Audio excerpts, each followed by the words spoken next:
In our interim study this morning, appreciate everyone being here. Thank you, presenters, for being here as well. Appreciate everyone interest, and it's time to get started today. Members, here's how we'll work today. Pretty typical, okay? We'll let the presenters present, give their presentation, and then we will have questions for them after that. Also, I'll say this as well. Yesterday we had an interim study in Common Ed, and it may be that after a presenter, there may be questions that we want to ask Director E. Kelly, and so we can pull him back up if we need to, and he said he'd be happy to get up and answer those questions as well. So that's the way we'll run that today. Appreciate Representative Sterling, Senator Standridge, bringing this forward. And at this time, I'll turn it over to Representative Sterling. Thank you, Mr. Chairman. And on behalf of myself and Senator Standridge, we're very thankful that we have your presence here today and your interest. And just want to make a few opening statements. I told Director Kelly I was going to do a few opening statements real quickly, and then as quick as I can. I'm a legislator, so that's sometimes a little challenging. But this interim study, I'm just referring to my notes, make sure I don't leave anything out. Basically, what we're trying to do with this interim study is centered around transparency and the processes and the procedures of how the OTA does business when it comes to such things as turnpike paths, how they're determined, what happens when that is put in motion, how it affects those in the path of the proposed turnpikes. That's just to name a few of the things that we're trying to address today. And you'll see we gave an agenda or a list of objectives that we wanted the OTA to present to us today, and that's what will be the first part of this session, this interim study this morning. There are a few givens that has to be dealt with.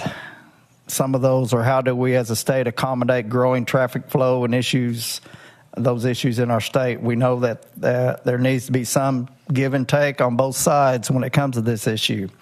We also know that the OTA has been given much latitude legislatively in the past, and it might be time for us as legislators to revisit that to make sure we haven't gone too far in one direction.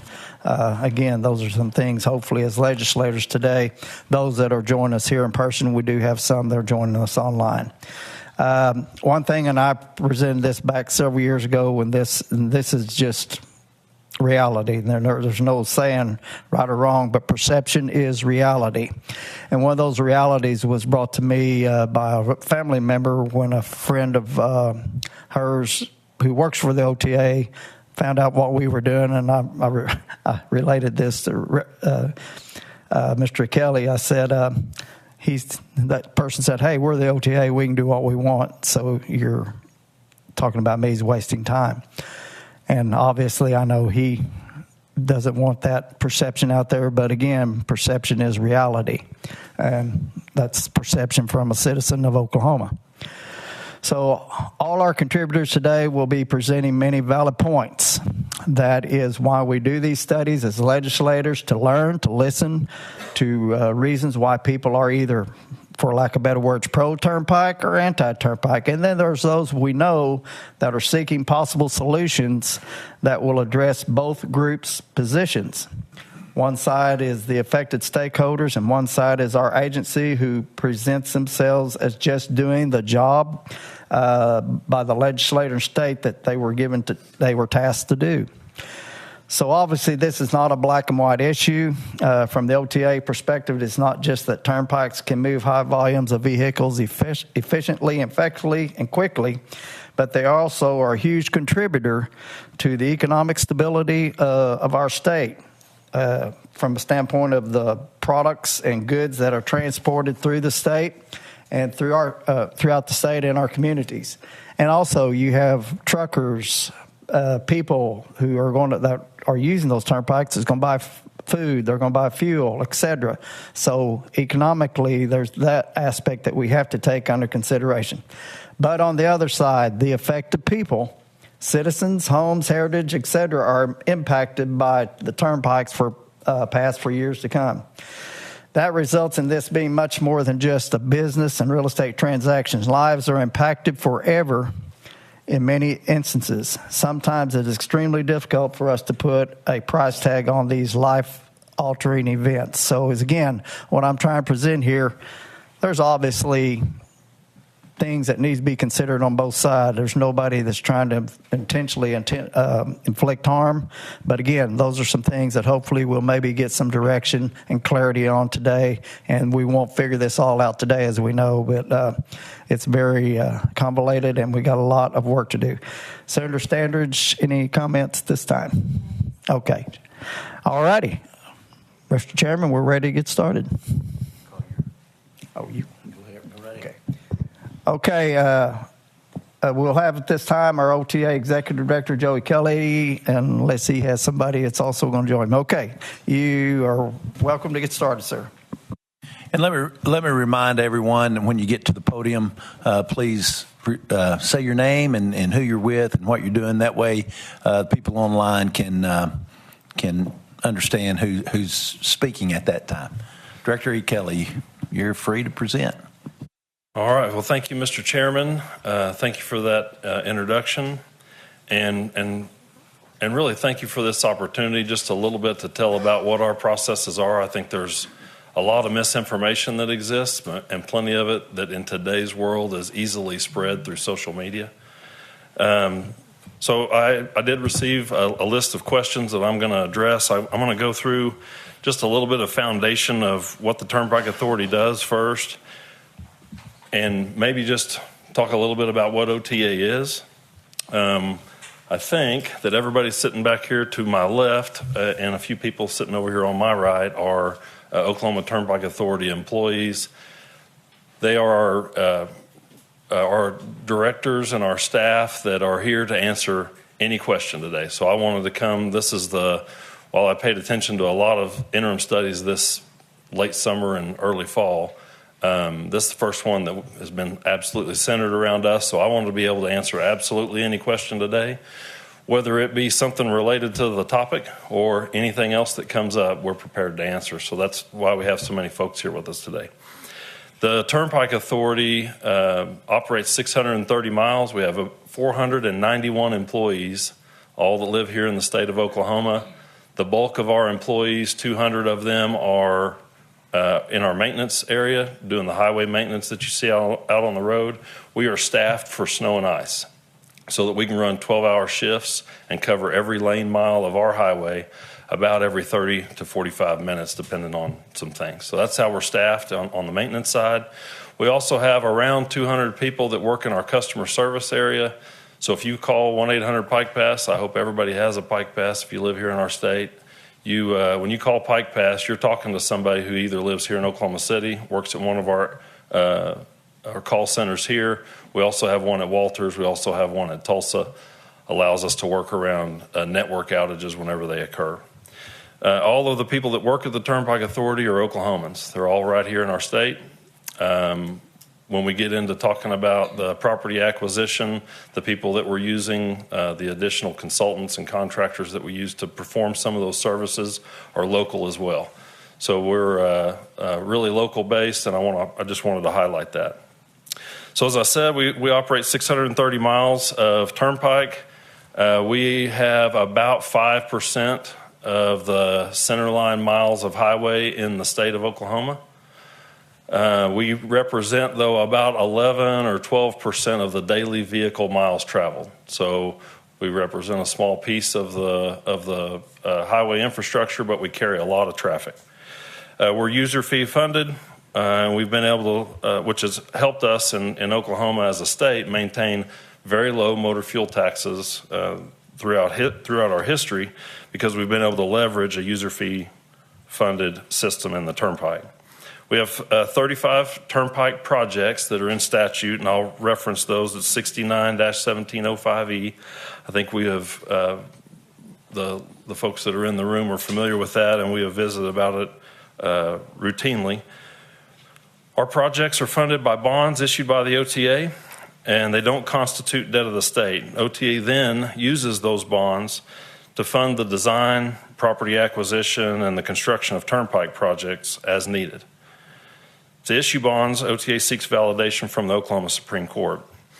When we enter the bond market, we get 3 credit ratings before entering the bond market. This is not different than you having a credit rating associated with yourself. It's not different than that. The Turnpike Authority is AA- and AA3 by Moody's, Fitch, and S&P.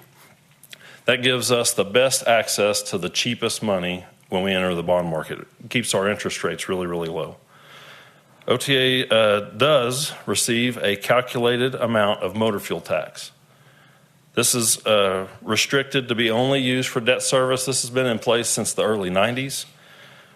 The way that works is it works as a credit enhancement to the Turnpike Authority. When we enter the bond market, we say, here's what our revenue is, here's what our traffic projections are. Oh, and by the way, the state apportions an amount of money that's calculated to the Turnpike Authority monthly in a calculated amount of motor fuel tax. We are restricted statutorily to only use that money to pay off bonds in the event that toll revenues or our normal operations can't fund that. Since the early 90s, we've never used any of that to make a debt service payment. Instead, we have transferred all of that funding, all of those dollars, to the Department of Transportation. So by doing that, the Department of Transportation, and I'm referencing Director Gath sitting here to my left, your right, the Department of Transportation is able to use that on the tax-supported system, which is probably where the money would have gone if it didn't come to the Turnpike Authority. But the Turnpike Authority gets a credit enhancement. By getting a credit enhancement, it lowers our interest rate, allows us to pay, us as Oklahomans, us as the toll users of the Turnpike, to use less of the money, charge less in tolls to pay that debt. Let's see, I talked about that. OTA, we get audited annually by a top 5 national accounting firm, an audit firm. I know one of the questions originally, or one of the discussion topics, Representative Sterling in this interim study was going to be around the state audit that is being conducted right now. We don't have the results of that. But the Turnpike Authority is audited annually. We have that annual audit is posted by the end of March, 1st of April of every year on our website. And you can get on OTA's website and look back in history and look at all of those. For the month of September, I just got our operations report for the month of September, so I just wanted to give a couple other stats here. The Turnpike Authority had 17 million transactions on the Turnpike system. Those are either plate pay transactions or a Pike Pass transaction that's been posted to a Pike Pass account. From January to September, so the 1st of January this year through the end of September, the OTA has a toll revenue totaling $366 million, which is up 23% from last year. And I'll pause for a second there and just mention that is in part due to the 15% toll increase to fund the Access program that went into effect on January 1st of this year.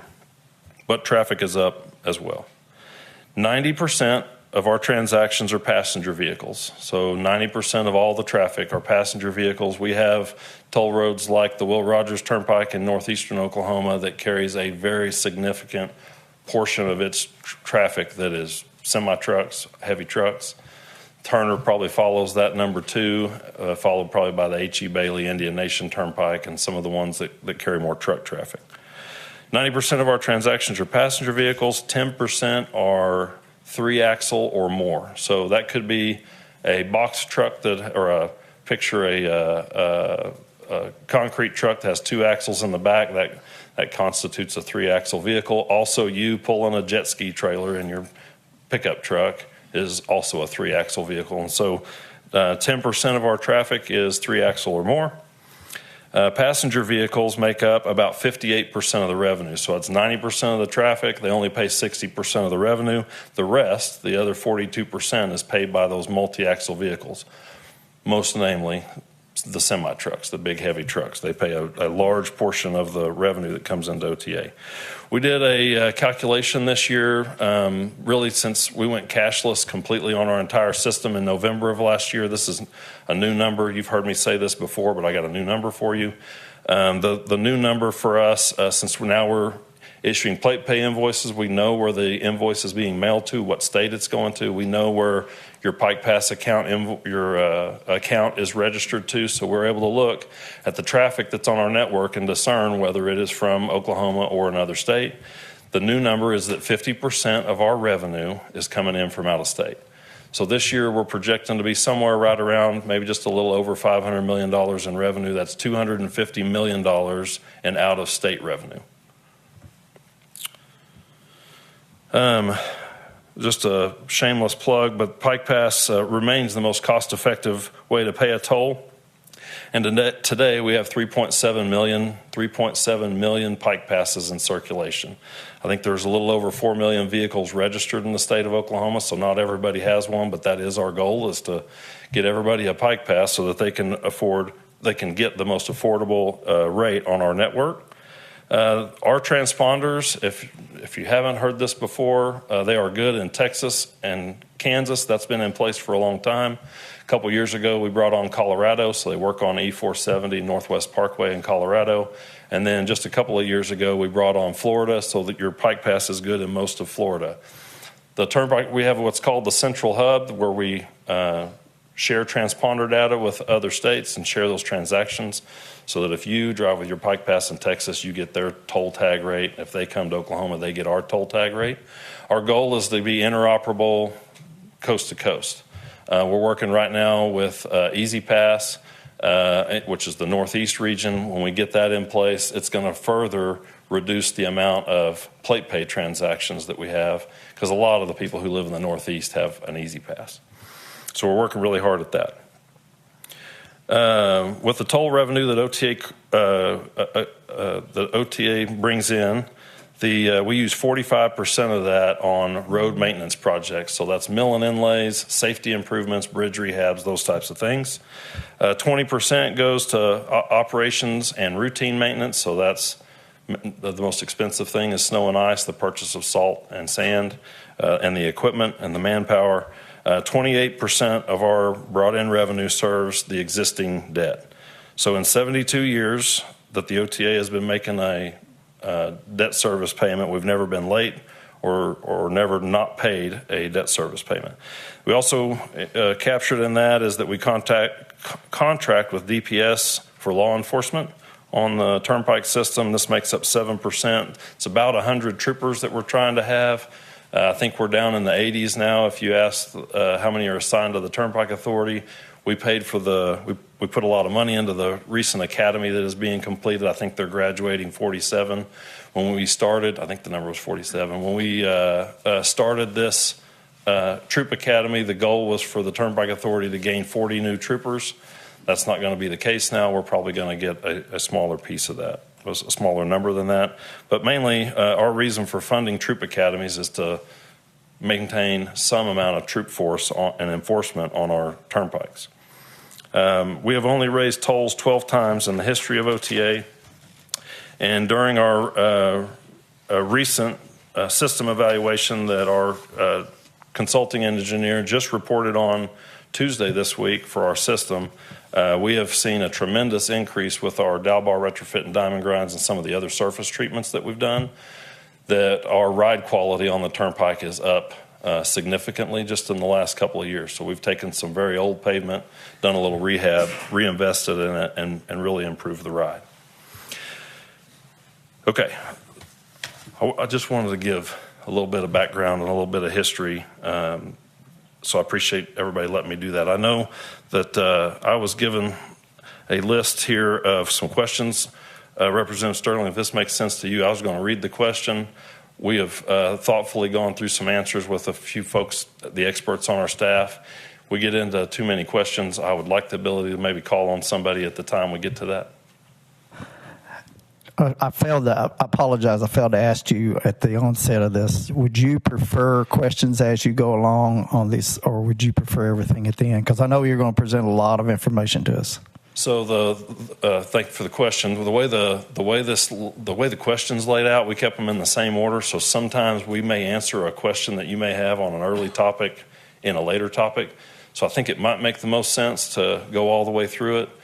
But if anybody in here? No, whatever's easier for you, that's fine. I'm not sure they're taking your questions as they go, so or taking up. Yeah, I think that probably works best. Yes, sir.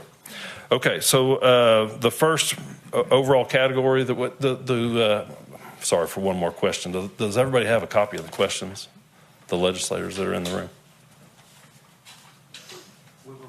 Okay.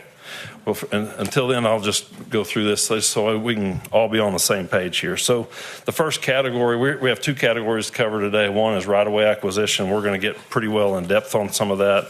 We also have a category that is about stakeholder involvement that's at the end. And first we'll get through right-of-way, and then we'll talk about stakeholder.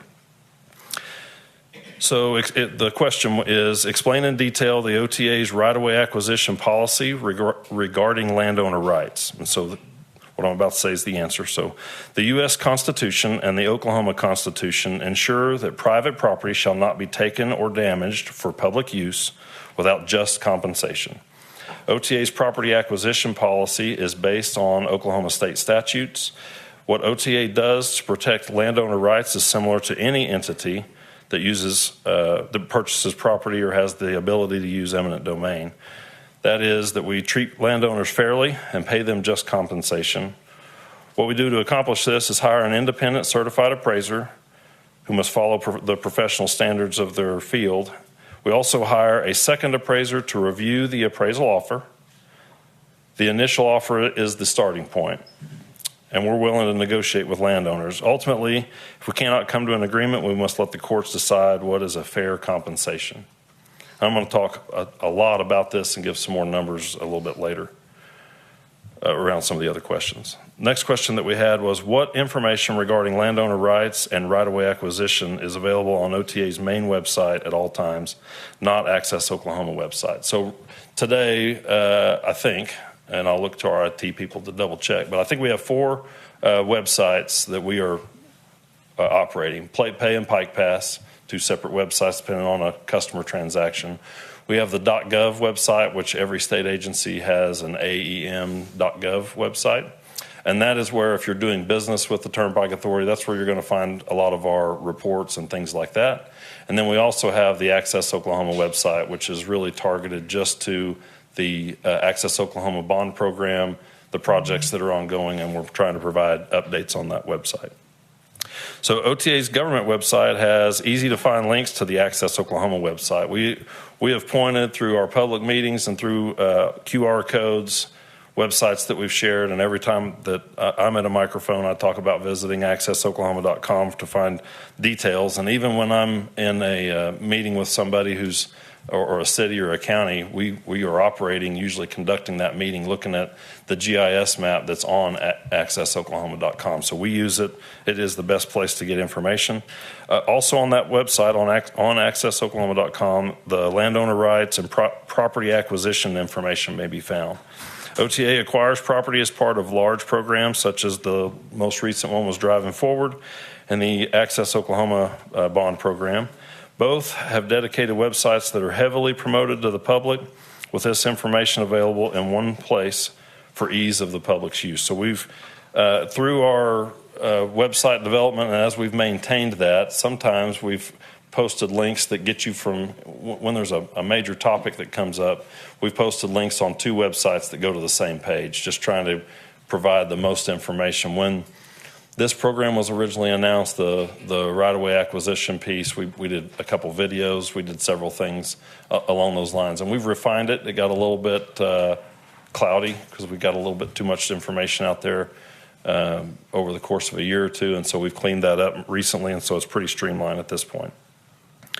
The next question that I have is thoroughly explain the right-of-way acquisition process from start to finish.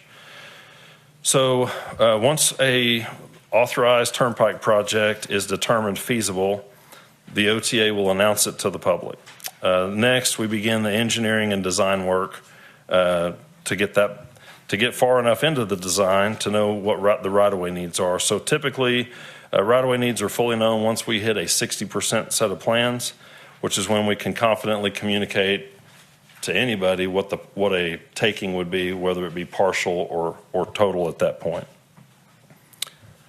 However, there is this thing called early acquisition. We typically, they're typically denoted with an EA number, or that stands for early acquisition. When we have established a route and the engineering work is proceeding, but we don't think that it's going to move anymore, and a property owner has reached out to us and said, you've drawn, I know you're hitting me, we know we're hitting them, then we're able to go ahead and purchase that property early. We've done that multiple times, and then what it allows the property owner is the ability to lease that property back from us as part of their negotiation, so not necessarily a cost. And then they're able to stay in that, and we usually do 6-month terms, and they're able to ask for an extension, and if we're able to allow it, then we do. And so 6-month lease terms, and then that allows them the flexibility to take their time to find another place. What happened when we built the Driving Forward program on the Kickapoo Turnpike, we did a lot of these. A lot of times they were 5 or 10 acre pieces, and they were long and skinny, and the house was up on the county road and we were in the back pasture.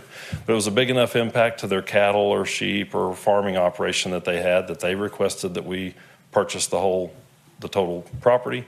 We, in some cases, agreed to that through negotiation.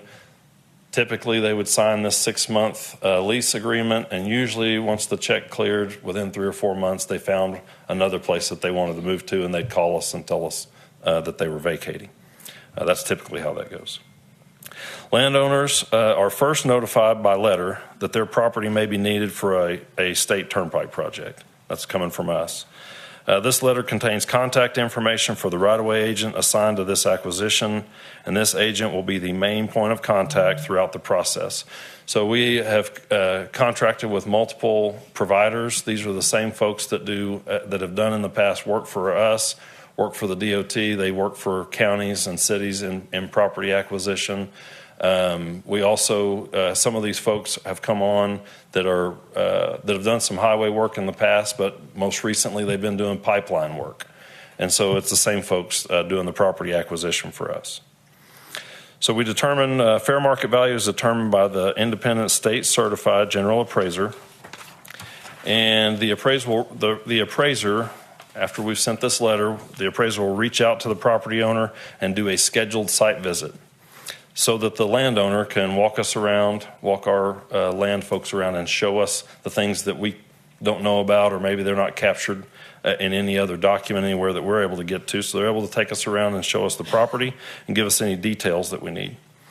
The appraiser then submits the appraisal report to be reviewed by a second Oklahoma certified general appraiser to verify that all details were accounted for and the appraisal meets U.S. standards. At least 2 moving companies provide quotes to the homeowner for full packing and moving of the content of the entire property. And that can vary because everybody's picturing something different in their head whenever I say some of these things. I'm going to try to give you examples of what I mean. But when we're talking about moving, we're talking about everything from farm equipment to household items that are in your cabinets that are being boxed up. So it's everything. It's a total move. The first offer is developed based on that appraiser's report, but ultimately the fair market value is determined by what can be agreed upon by the property owner and the OTA. Most of the property purchased for turnpike projects is done through negotiated acquisition. While eminent domain is allowed under Title 69, 1707, and 1708, it is an action of last resort if negotiations fail to reach a financial agreement. However, some of our actions that we take, or the eminent domain, the court decisions that we've had to go seek, have been the result of a clouded title. There are lots of property in Oklahoma. It's not significant to the number, but it's more than you might think, of property owners where it was somebody's a long time ago. They have since passed, and they've kept it in their name, and somebody has continued to pay the taxes on it, but it's never been put in a person's name. So we have lots of cases where we have gone out and we meet with the person who lives on the property, but maybe it's actually has not ever been settled that it's theirs. It's not theirs in title. So what we do in order to keep the process moving forward, we'll file a condemnation proceeding with the court. The court will then establish a commissioner's award, which I'll get to in a minute, but they'll allow us to move forward with a project while the court determines who the owner of the property is. We had one of the properties that we bought for the Kickapoo Turnpike in eastern Oklahoma County. I think the court identified 35 or 40 property owners that were all relatives, and a bunch of them were in a bunch of other states. So, that can drag out for a while. So it allows us to keep moving with the process while that's taking place. So lots of our condemnation filings are around clouded title. Once an eminent domain proceeding is initiated by petition in a district court, a district judge will appoint 3 unbiased landowners known as commissioners to decide the amount of compensation they think a property owner should receive. After a commissioner's award is determined, the OTA will deposit the amount awarded by the commissioners to the court clerk. State law provides that upon such deposit, the OTA then acquires the right to enter, just like I was visiting about, and then takes possession of the property. Property owners still have the right to further dispute the award amount by filing within 60 days a demand for a jury trial in which the jury may determine the amount of just compensation. Even after a property case moves to the district court level, OTA continues to negotiate in good faith with all property owners. I want to highlight that because, we make an offer. Sometimes they sign that, sometimes they don't. Or sometimes they agree to it, sometimes they don't. They counteroffer. Sometimes we agree to that, sometimes we counter back. Sometimes that generates that's negotiation, right? And so we go back and forth with the property owner until we can come up with a settlement. Even when it gets filed in court over a dispute of property value, we continue to negotiate in good faith with the property owner all the way through. And even after a jury awards a project, that still continues. To date, for all the new turnpikes and the entire Access Oklahoma bond program, OTA has not filed any condemnation cases as part of that plan. So far we've been able to do everything through negotiated settlement to this point, and I've got some numbers to provide on that in just a minute. And then the next question that was asked here is a list of all the materials provided to the landowner along with the offer. So the answer here is that an OTA offer packet includes a signed offer letter. And again, this is the amount that's fair market value determined by a certified appraiser and a review appraiser, plus any additional cost for moving. So your initial offer is going to be, if you have something that needs moved, not just vacant property, but you have something that needs moved, it's going to include the cost of that, the value of that, plus the additional cost for any moving. This is basically setting the base price, right? Our initial offer is setting the base price. We also provide a property rights brochure. I think we have some of those here today that we can pass out in just a little bit. We have a summary of just compensation that is provided, a standard draft purchase agreement. We will provide notification or discussion around any easements. Sometimes there's a construction easement for drainage. Sometimes there's a utility easement for a utility. All of those things will be outlined. We'll provide a plot plan. We'll provide a right of entry form that they can sign. We'll also provide a mortgage payoff request authorization letter, so if they have a mortgage, and also a W-9 so we can track all of these things through the IRS. Appraisal reports and moving estimates are provided to the landowners upon request. Property owners can interact directly with the appraiser and moving companies when they are on site at the property to ensure all factors are taken into consideration. Right-of-way acquisition agents are available to property owners to discuss and explain all aspects of the offers throughout the process. That's why in that initial letter we provide phone, email, lots of contact information, and then we maintain that point of contact through the entirety of the process. Next question that I have here is explain any responsibilities that fall on the landowner. Most of the burden of this process falls to the OTA. If the landowner is leasing the property, the only responsibility that we have of a piece of information we need to receive from a property owner is a copy of that lease, so that the Turnpike Authority can then justly compensate the leasee of the property. Also, if a landowner submits a counteroffer, we do ask that the landowner provide some sort of documentation to support whatever their counteroffer and difference in value is, which could be done by getting their own appraisal. They could get their own estimates for moving or building something or rebuilding something, etc.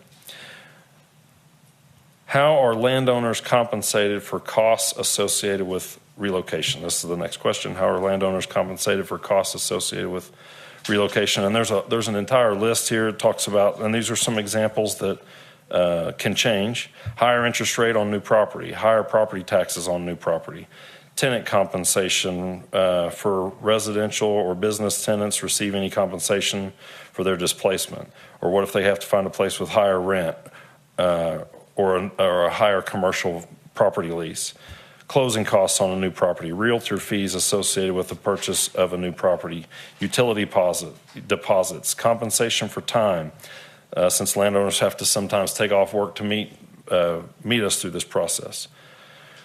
So the answer that we have here is during the negotiation process, the OTA will consider all costs in reaching a responsible settlement for the purchase of the property.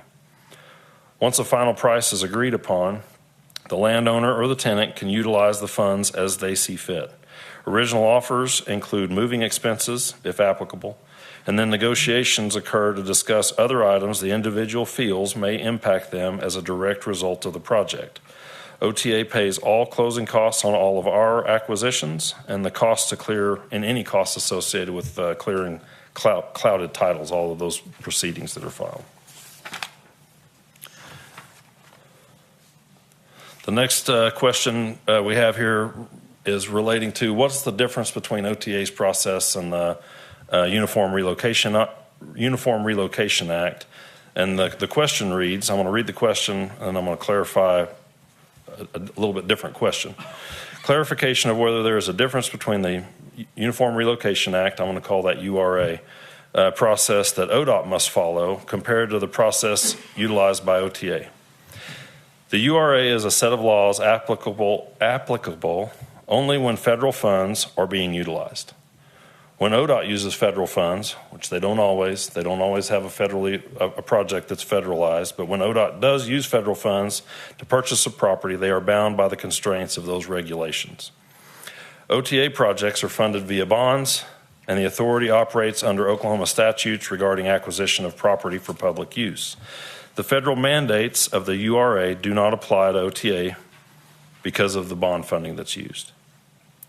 Many state agencies and local governments within Oklahoma that do not use federal dollars don't have to follow the URA. And I'm going to get to what the differences are. The main difference, at least as from what we think a property owner's perspective is here. So under the URA, so this is the federal piece, all payments are spend to get.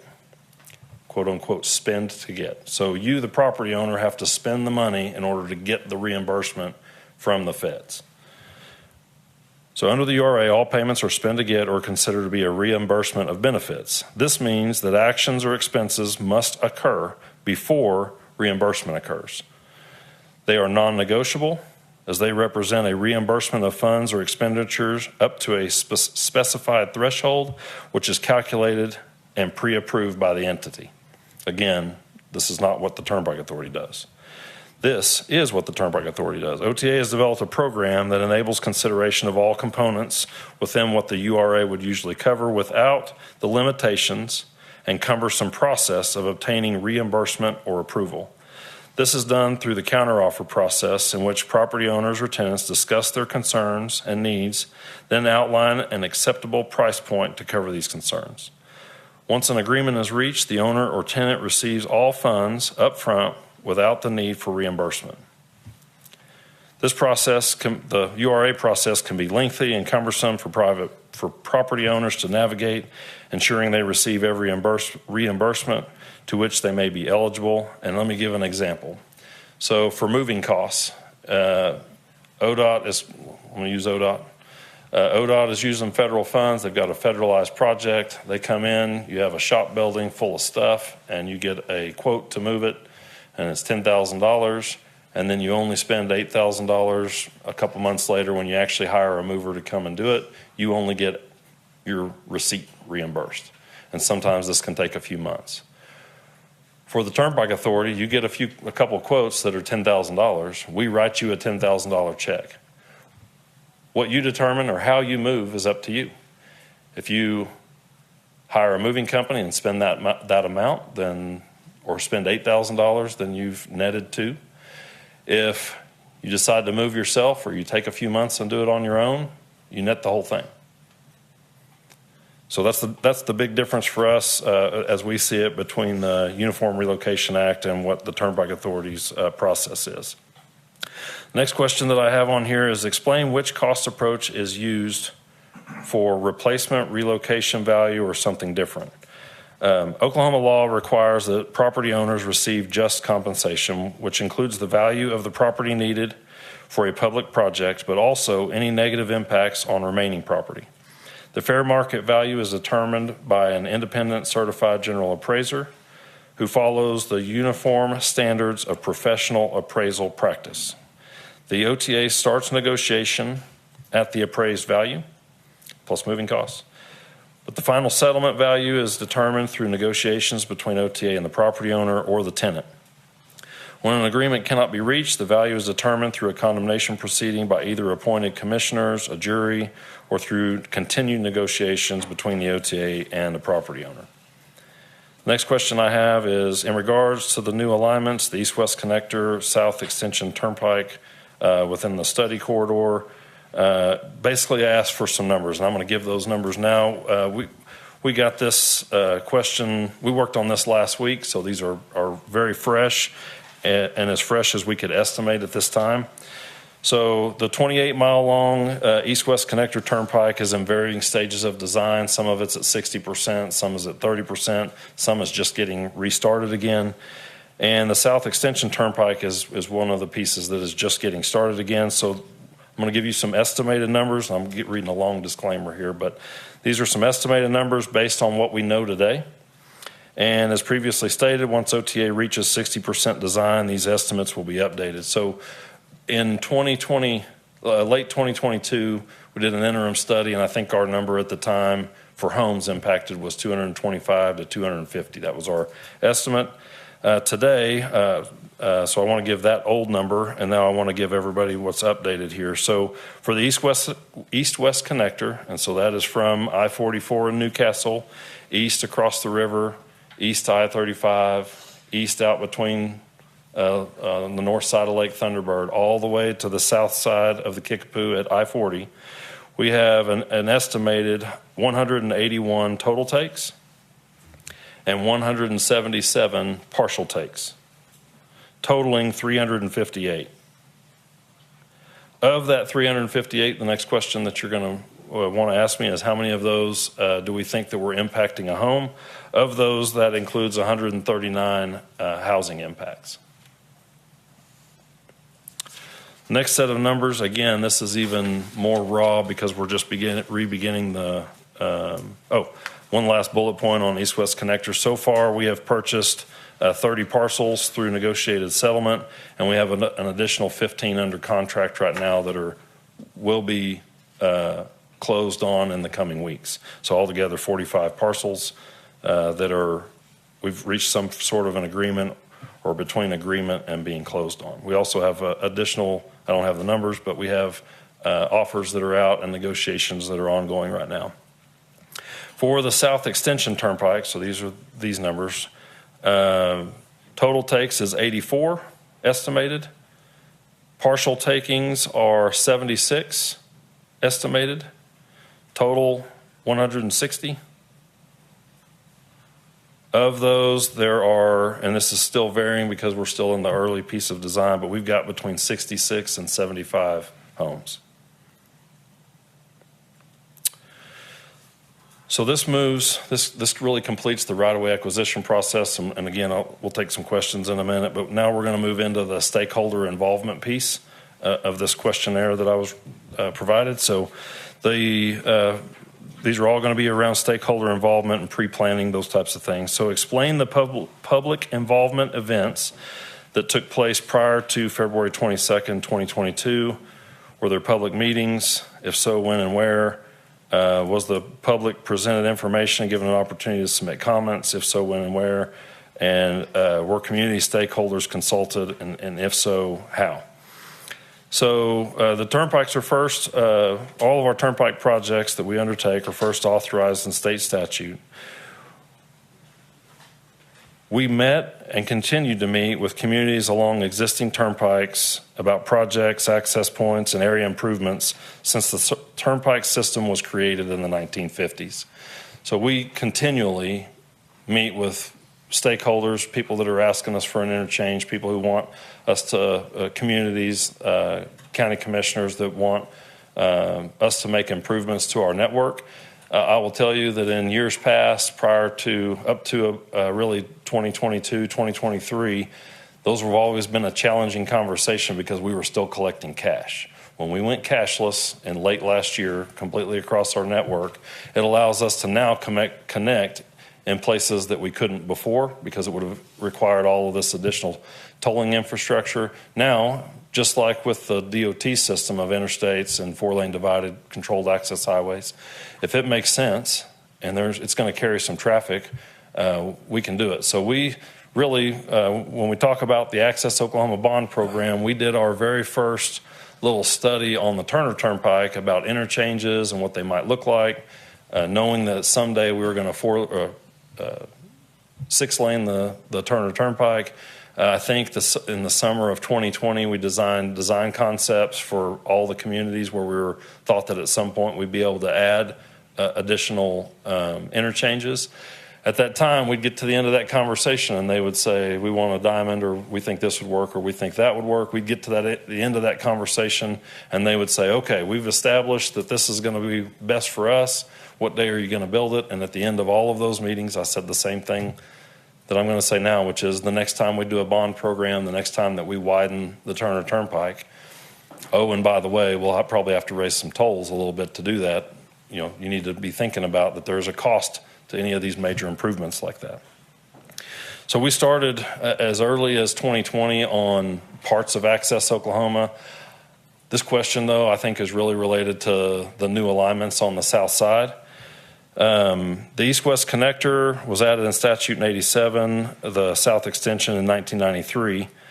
When the Turnpike Authority determines a project to be feasible, it prepares a bond program for construction. Work on the bond program starts with a public announcement, and the significant stakeholder and public involvement follow an announcement. OTA wanted to be very clear and transparent on its intent to start this process for a new long-range plan for the largest investment that we've ever made in the state's turnpike system. Since the announcement, OTA has met with city leaders and city staff 45 times between January 4th and November 5th, 2025. So that's just in cities and counties where the new routes touch. Let me double check here.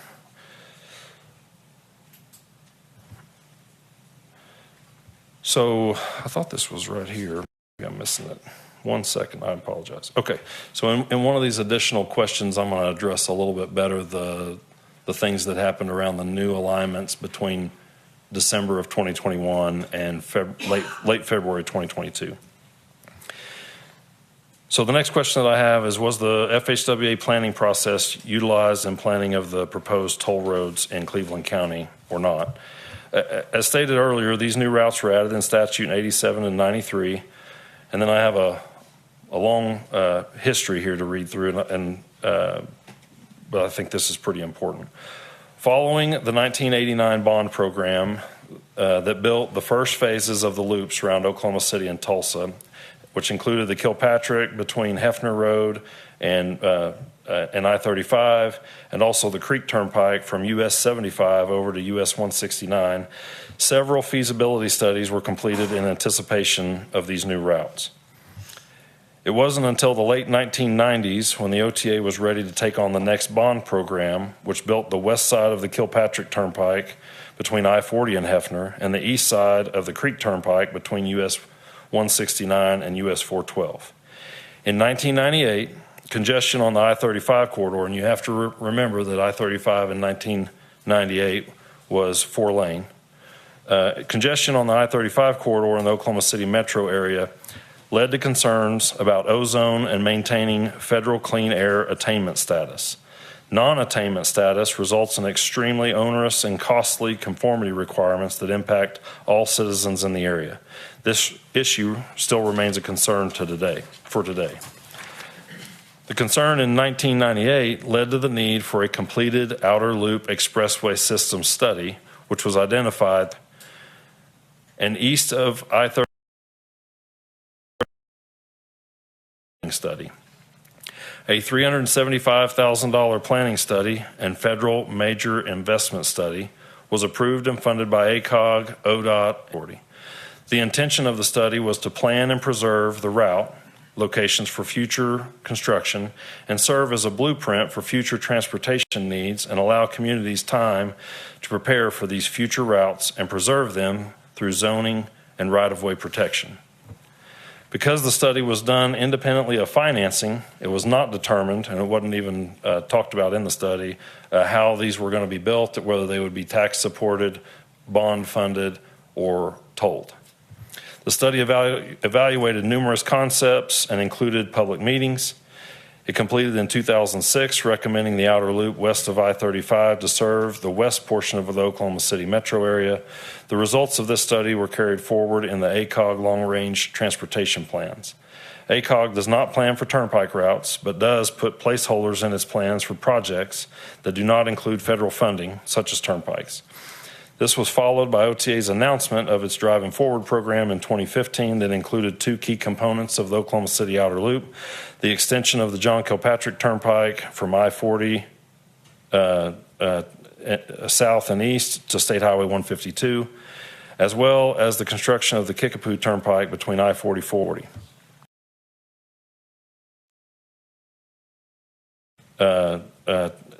south and east to State Highway 152, as well as the construction of the Kickapoo Turnpike between I-40. OTA follows all federal and state statute requirements throughout the process of constructing new turnpike alignments. It exceeds those requirements when possible. The next question that I have here is around community leaders, and these all tag on to each other, but were community leaders consulted? The question is, were community leaders consulted for input prior to February 22nd, 2022? If so, when and what type of consultation was utilized, phone, email, meeting, etc.?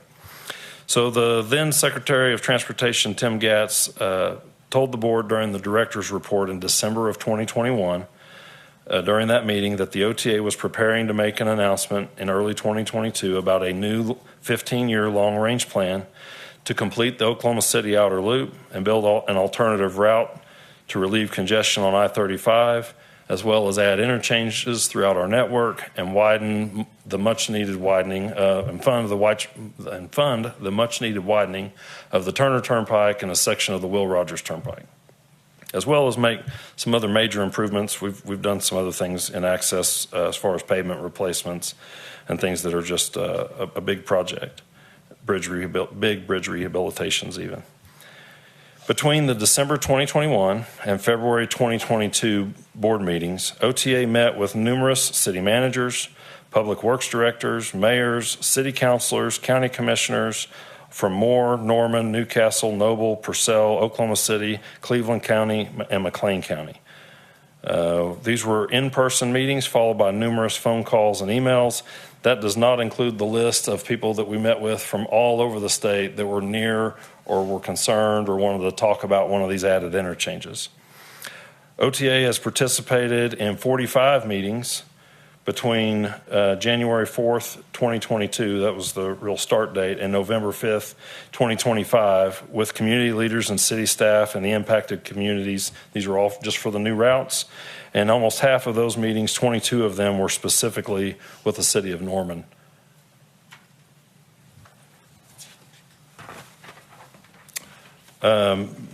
Representative Sterling, that really completes everything that I had to answer a question, and there may be something in there that you may want to ask or that the committee wants to ask. So I'm here. Members, do we have questions? Representative Grego. Thank you, Mr. Chair. And Joe, thank you so much for being here. I've actually got a couple. Did you say that there hadn't been any condemnations that had to go to court? They wound up settling them? Yes, sir. To date, we haven't filed any condemnations in court, and that will change. We will have some. You don't do a program this big with this many properties to acquire and not, have some financial dispute or title issue. Are you talking specifically on this outer loop, Oklahoma City? Or are you talking since the history of the turnpike? Oh, no. So this is just for Access Oklahoma, this bond program. Okay. Yeah, we filed condemnations in the past, and I think I have some stats someplace here to answer that. So do you have a percentage of satisfied landowners? I know ODOT does. They've shared that with me. I've never asked you that. We do have something that we have shared with legislators in the past, and I'm going to look here really quick and see if I have that. And it doesn't appear that I've brought it up here to the podium with me. But we do have our right-of-way chief is here in the room, Todd Gore, and he probably can at least give you a rounded number if you'd like. I'll let somebody else. I'll yield to somebody else. So what I'm being told is it was 12% were filed through condemnation in the Driving Forward program. Representative Cross-Whitehater, you're recognized for question. Thank you, Mr. Chairman. Thank you for coming. Going back to what you said about the part of the motor fuel tax that OTA is allowed to have. You don't use it, so you pass it to ODOT. I followed that correctly? That's correct. Then with that, you may or may not be able to answer. It may be Director Gatz. If ODOT was not getting that, how far back would that push our state 8-year plan? I didn't run a sum total from 92 through present, but I know it's nearing $1.5 billion that the Turnpike Authority has done as a pass through to ODOT. Now, how far that money would have gone and what year that they received it would be a calculation that would have to be done, I think. Okay. Thank you. Thank you, Mr. Chair. Representative Cantrell, you're recognized. So, question on just a clarification. Just because something goes to condemnation doesn't necessarily mean there's a dispute between price. It could possibly just be a title error that may be filed somewhere that needs to be cleared up through the court. So it's not always an argument about what the dollar amount should be. It's sometimes necessary just to do for title cleanup, correct? That's correct. So sometimes we file a condemnation just so we can determine who the owner is, who we need to negotiate with. As soon as that happens, we continue negotiations with whoever that is. If it gets extremely complicated, like the example I used earlier where you have dozens of people spread out across the country, then sometimes the court is the best person, the best entity to establish that. But just as I said earlier, even after a court has issued a verdict, we continue to negotiate to a settlement if we can with a property owner. And I do have, I should pass this out probably right now to you all, but we put together a very simple property acquisition flow chart. Oh, thank you. My mouth was dry.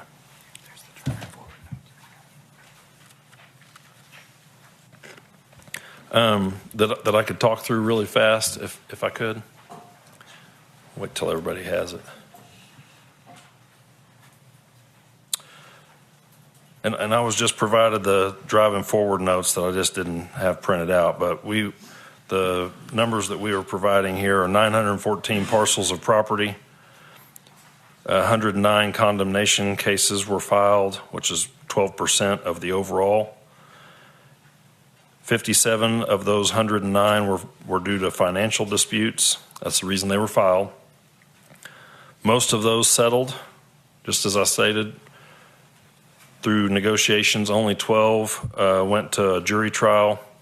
47 of those that filed a financial were in the condemnation. 47 of the condemnation cases received less money than what they were asking prior to the condemnation case being filed. Thank you, Trent. So you have a copy of the flow chart. So OTA, I broke this down. There are a lot of nuances to this. And so this is just the most straightforward thing that I could provide, which was as simple as we could view it so that I could talk through it, which is OTA makes an initial offer. There are property owners that say, hey, that's great, sign it. We come to an agreement, and it gets filed for closing. There are some, this is assuming there's not any title issues in this flow chart here. Sometimes we receive a counteroffer that comes back from the property owner. Again, we're asking for a counteroffer to include documentation about what the thing is and reasoning for their counteroffer. Sometimes OTA accepts that counteroffer. That results in an agreement and a scheduled closing.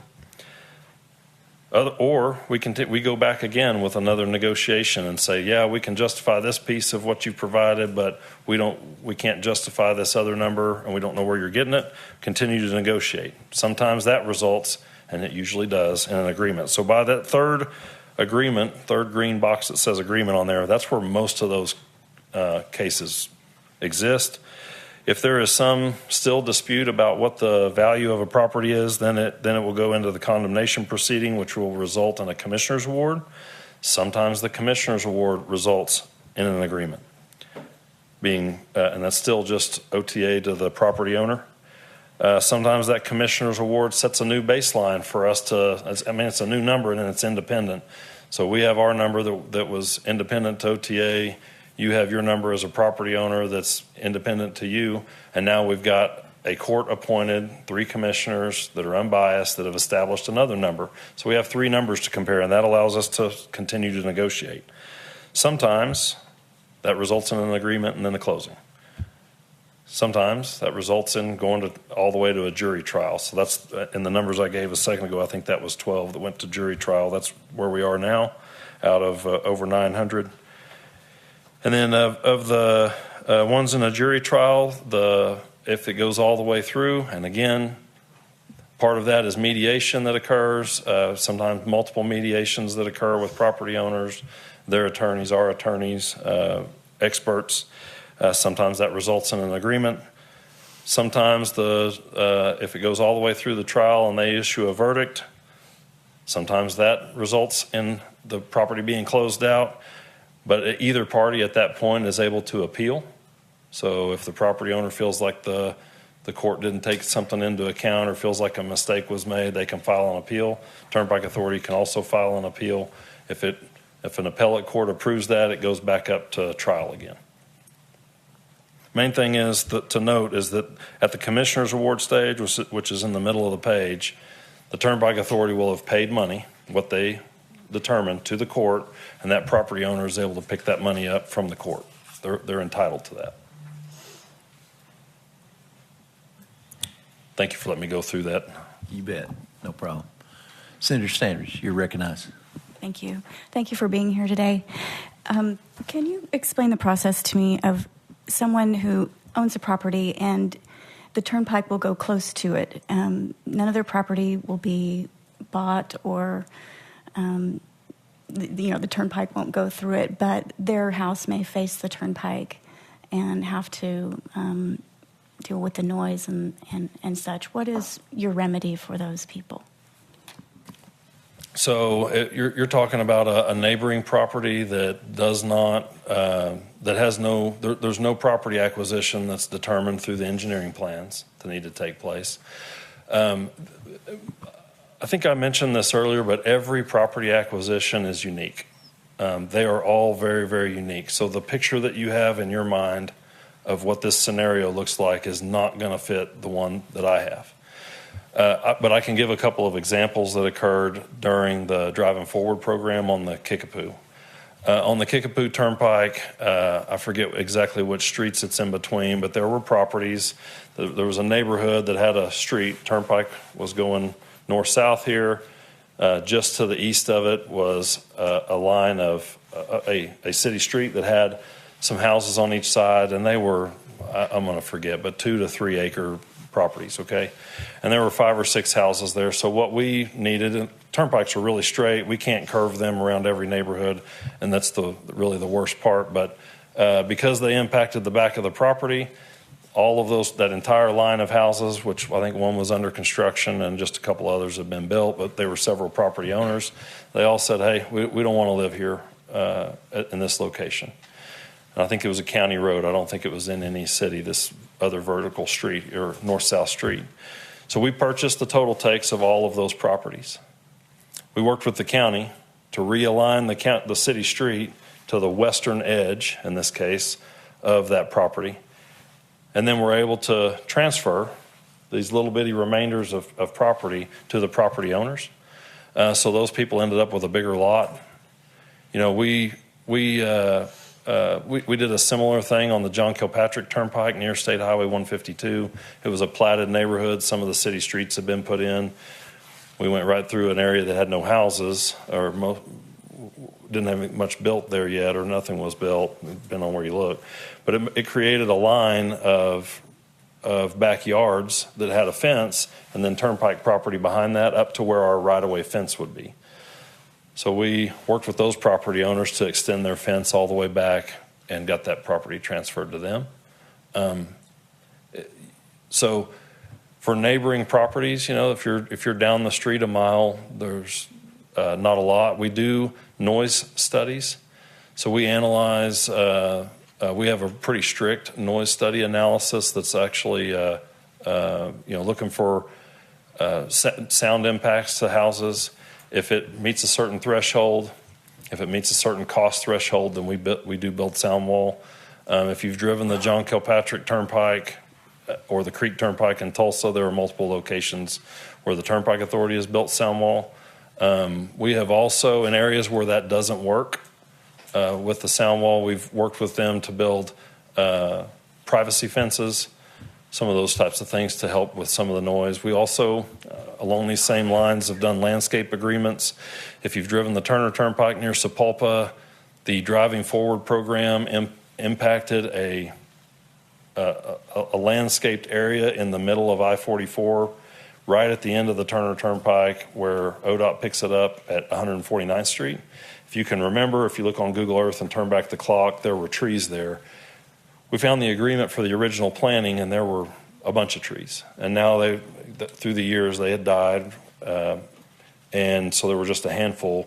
We took that tree farm and partnered with Up With Trees in Tulsa and the city of Sapulpa to plant trees and we did mostly evergreen trees. You know, once they fill out and fill in, they'll mitigate some noise, and especially the visual aspect of the turnpike, where we made the interchange just a little bigger.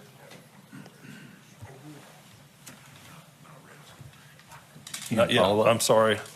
I want to clarify. We did not plant any red cedars. Pine trees. I have two other questions. Do you think that the southern extension will move? Is that pretty set in stone right now? Yeah, so the Southern Extension Turnpike. So when we announced this program, and it was not even drawn anywhere in 2021, and then we really were polishing the website up and getting the maps drawn up until the week or two before in February, before they went public in 2022, February. We had to make some assumptions. And we tried to take the path of least resistance, this green space area that Norman and Moore had preserved along Indian Hills Road. That goes back to those early engineering studies as being that alignment. That was one location that we knew we were going to try to be. There were multiple south extension alignments that were studied in the early 90s, as well as where the Kickapoo Turnpike is now.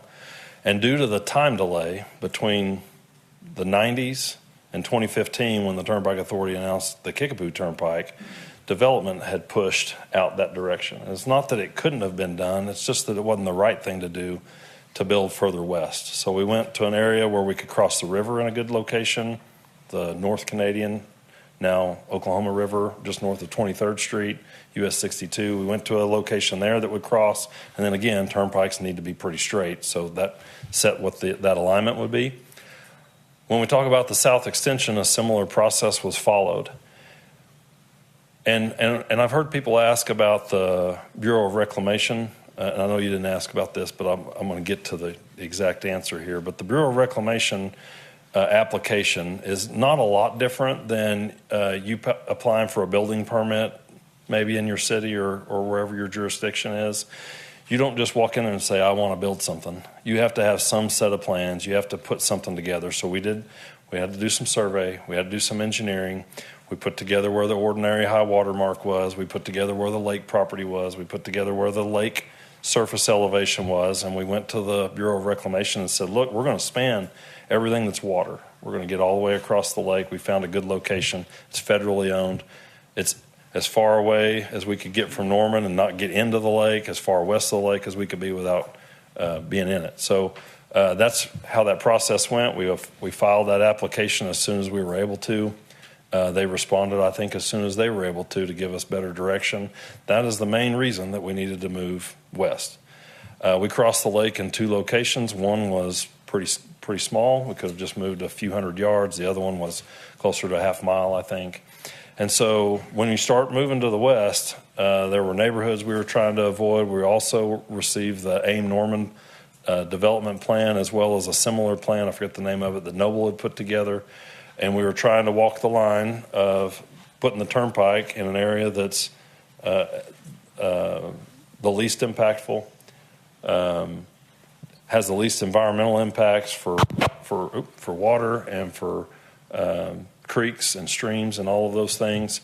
And that's how we came up with the alignment.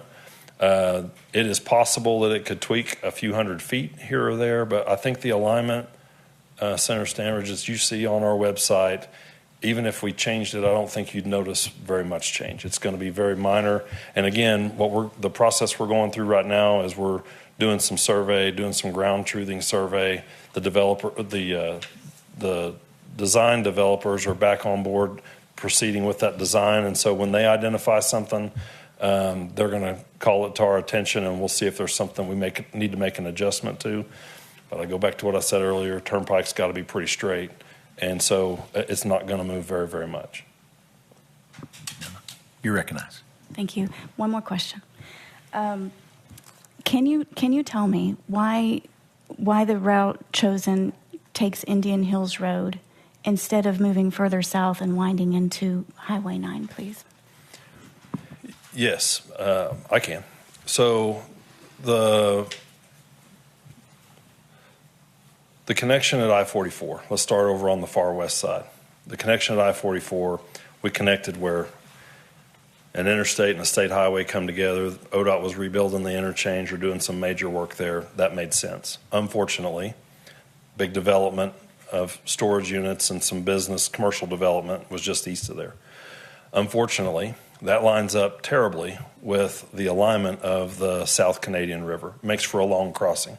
You've probably heard it's going to be the longest bridge in Oklahoma once it's completed and constructed. It's not a very tall bridge. Doesn't have to be high. It's got to be long. And so that's not perfect for engineering. It was perfect for least impactful, perfect for traffic side of engineering, not perfect for the bridge design folks. Although bridge design folks probably like building a longer bridge. Once you get east of the river, there's only really one neighborhood, and it's on the south side of Indian Hills Road. We could have moved a little bit further north, gotten away from Indian Hills Road a little bit. It would have created some traffic issues with how that all would have connected at any interchange that was built. And again, during those early community conversations, we talked about frontage roads and interchanges and understood that was going to be what the desire was. So once you get east of I-35, we've got to get over the BNSF Railroad. So we've got an elevated crossing ultimately of both Indian Hills Road and the turnpike going over BNSF Railroad. And that area is kind of a wetlands. It's the beginning of Little River right there on the kind of the north side of Indian Hills Road. So some more significant bridge in that location. There's a reason it's not developed there. It's because it's low-lying and tends to flood, holds quite a bit of water. After you get east, more has developed all the way down to Indian Hills Road, and you can see that pretty clearly on a satellite map or just go drive it. It's also Belmar Golf Course that's out there and other developments and neighborhoods that are on the north side. On the south side, Norman has maintained a much more wide open space, but at about a half a mile, and this varies because Little River moves around quite a bit, but at about a half mile south of there of Indian Hills Road is Little River. We looked at a couple of different options about if we're building frontage roads, then Indian Hills Road makes the most sense. If we're not building frontage roads, does it make sense to move it a half mile south and get away from Indian Hills Road altogether and build in a more rural area? When we do that, you get right down in the floodplain when the water does back up on Little River, and that created lots and lots of bridges. Despite what I said earlier about engineers maybe liking to design bridges, as transportation operators, we want as few as possible, ideally. Their problems with snow and ice cause accidents because they freeze up early. They're expensive to operate, they're expensive to build, they're expensive to maintain. So when it came to moving to the south, that really didn't make a lot of sense. So we looked at where the floodplain maps were for Little River. As soon as we moved far enough north of Little River to get out of the floodplain, you're back to right within rock throwing distance of Indian Hills Road. I hope that explained how we ended up where we were. Yes, I was just thinking that it would come in from the west. Maybe instead of Indian Hills, you could jog it further south and then have it tie into Highway 9 around south of Lindsay there. Oh, Why yeah. wasn't that? Is that a possibility?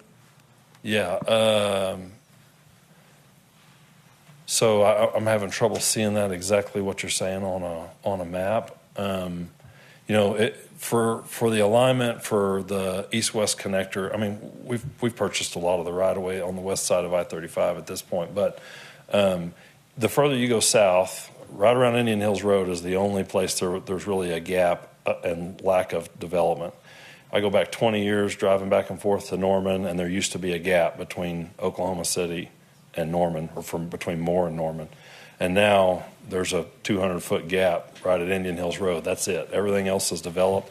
So I think the impacts to local businesses anywhere you go south of Indian Hills Road is going to be majorly impactful. On the west side of I-35, Norman has developed really right up to Indian Hills Road, and they have properties that are there, large tracts that are already platted and are being developed right now. So that would make that a real challenge.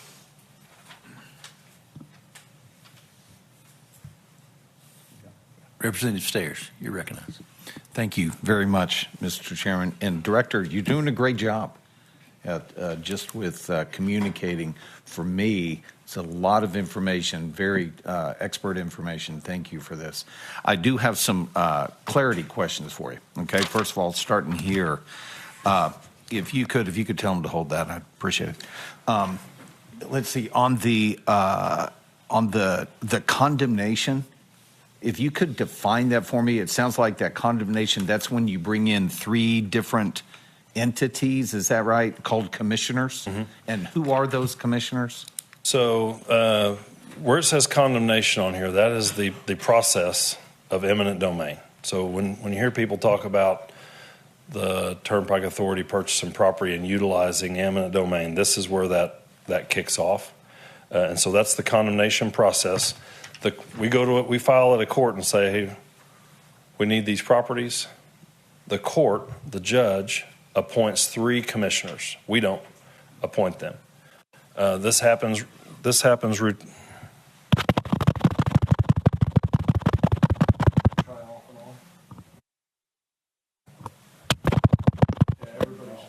all flashing.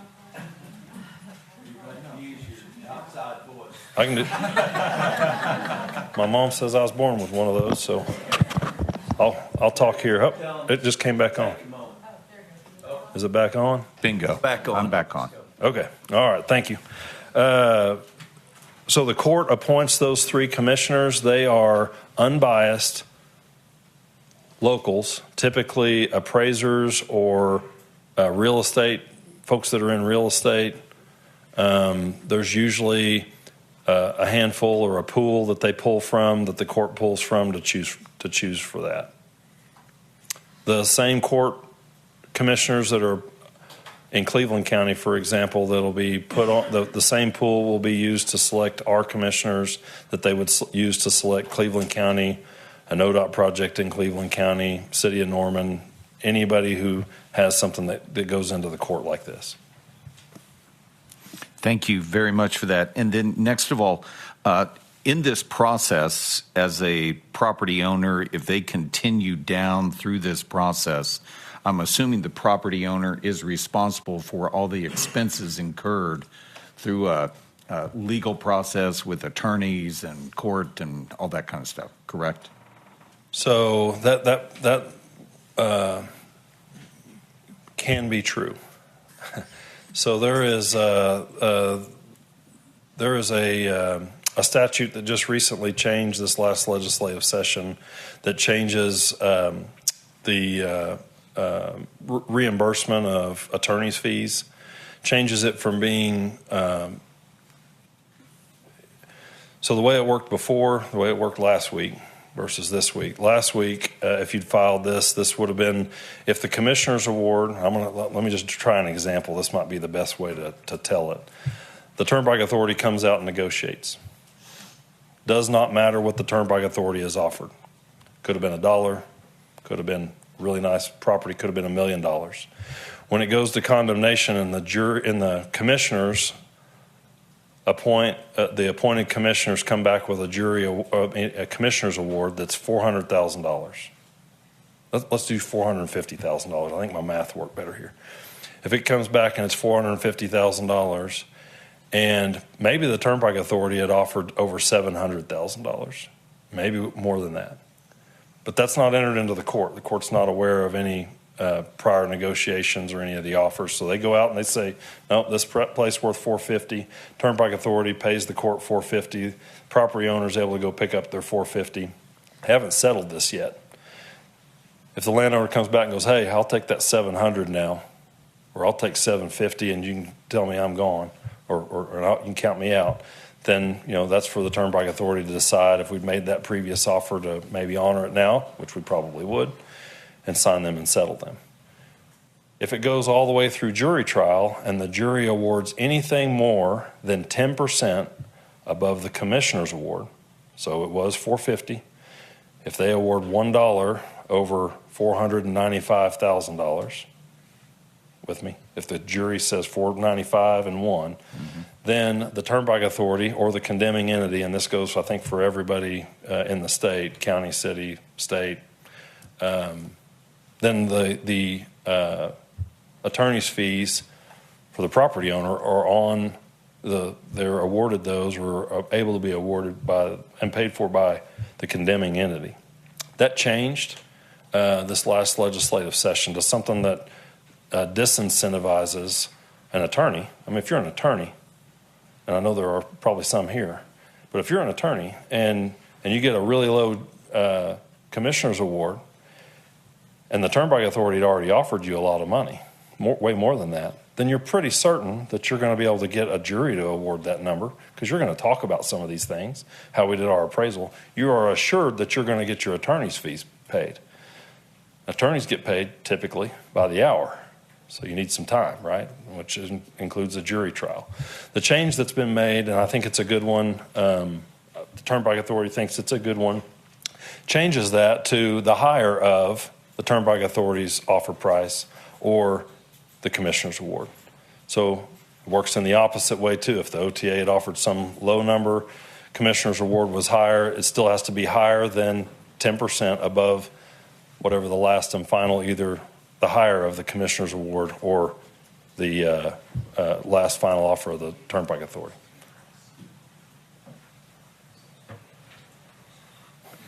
Thank you. And I think you were saying it was like 40-some% of the findings on the jury trial are less. Is that what you were saying? If it goes all the way to a trial, about 40-some%, 47, something like that? is a lower number than the original negotiated price? Your numbers are very close. 109 condemnation cases filed in the Driving Forward program, which was 12% of all the parcels required. 57 of those were due to a financial dispute. Only 12 went to jury trial, and 47 received less money than what they were asking for prior to condemnation. Okay. I think, yep, that makes sense. I've got several. It might be best if, could I ask, and if it'd be okay, Mr. Chairman, to have Todd Gore, our Chief of Right-of-Way, come answer that probably better than I can. You need this, Todd. So to clarify, that 47 was the number across all settlements, including, so as we went into the negotiation, we had back and forth negotiations. We ended up settling during the court process. That number that we ended up settling for was, on 47 of them, less than what their last best offer from the landowner was requesting. So they were asking for a lot more during the negotiation, and they ended up settling once we got to the court process. As Director Kelly mentioned, once we have that commissioner award, it kind of gives us a new balancing act and helps both us and the landowners to see where that falls. And when we got that 47 of those, the landowner recognized, hey, the settlement numbers, we are able to reach to a good settlement number at that point. Okay, so it wasn't 47%, it was 47 parcels. Is the parcels? Yes. Okay.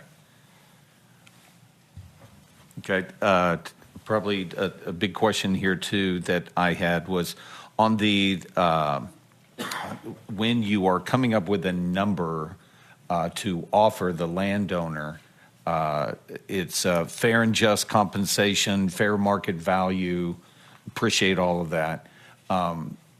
But if the landowner was not planning on selling, if the land is very important to them for whatever reason, the fair market value, okay, it's nice as fair market value, but there's no incentive, there's no real award for them for actually selling. Has there ever been any conversation about like fair market value plus something, plus a certain percentage, because we are coming to individual landowners that they were not planning on selling, but now they're kind of have to sell? And that all takes into apart the negotiation aspect. That's, we always take in things and listen to the landowners, listen to their concerns, listen to the impacts, and that's that back and forth number that we don't just go and offer their counter and say, here's it, done. It is a lot of multiple back and forth situations, 3, 4, 5, 6 times, as we kind of negotiate and hear out the concerns of the landowners to make them, to recognize the impact that we are having to them. Okay. And you said there were 35 turnpike projects. Is that like 35 turnpikes? Is that what we have? So in 69-1705E, there are 35 enumerated numbers that are turnpike projects laid out. Number one says the Turner Turnpike between Oklahoma City and Tulsa.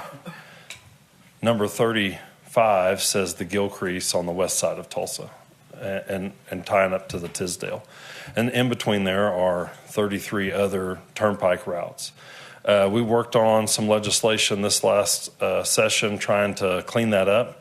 A lot of those turnpike routes, I know this is a part of the LOFT report, and part of the things in the LOFT report is an explanation about some of those routes, why they haven't been built, why, in my opinion, they will not be built. They've been added in statute since the 50s.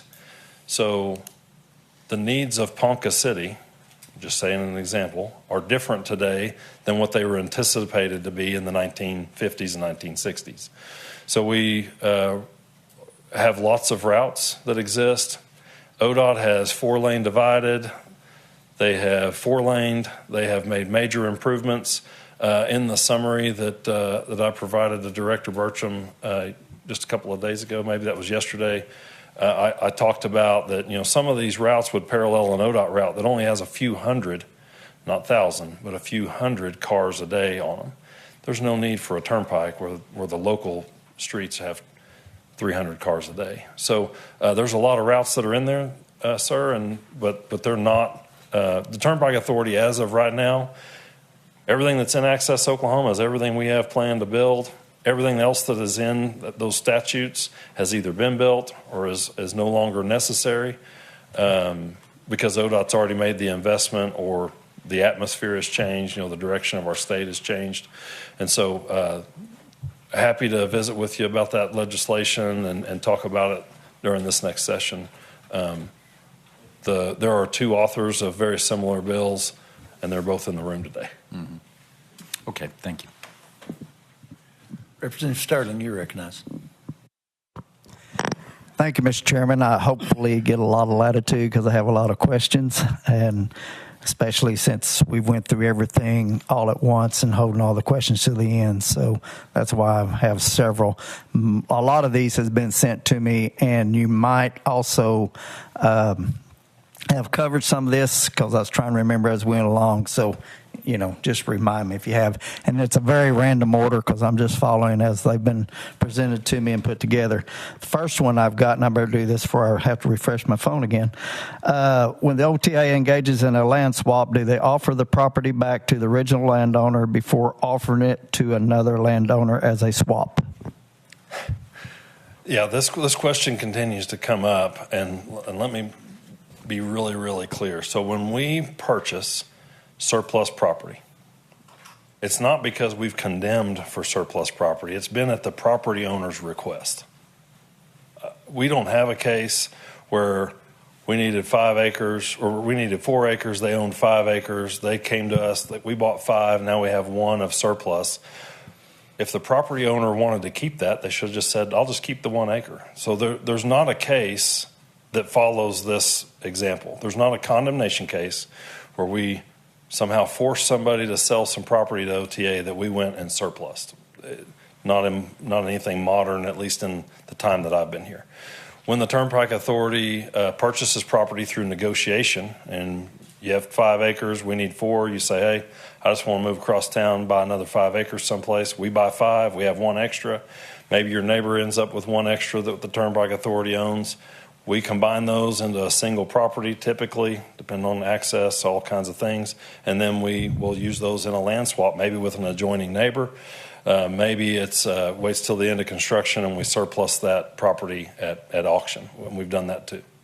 So the case that comes up is, do you offer this to the original owner to buy the property? Well, that would mean that I came to you, I need 4. You said, hey, buy 5. We bought 5, and I went, okay, do you want to buy this 1 back? We'd do it all in the same day or in the same week. And you would go, I just got the check hadn't even cleared yet. Why would I buy the 1 acre back?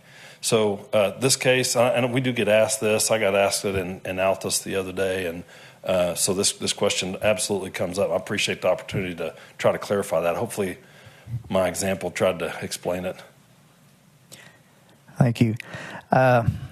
I know there's another question that pops up here, so I'll ask a few. If the chair is okay with that, then defer, and then I'll pick back up. Thank you. I'm glad he likes me, or probably wouldn't get to do this. Does the OTA give an appraisal, an offer, and negotiate before they file a resolution of necessity? And you might have addressed that, and I might have missed it. So your question is, do we make them an offer before we file before we take a agenda item to the Turnpike Authority Board for a resolution of necessity to take? Correct.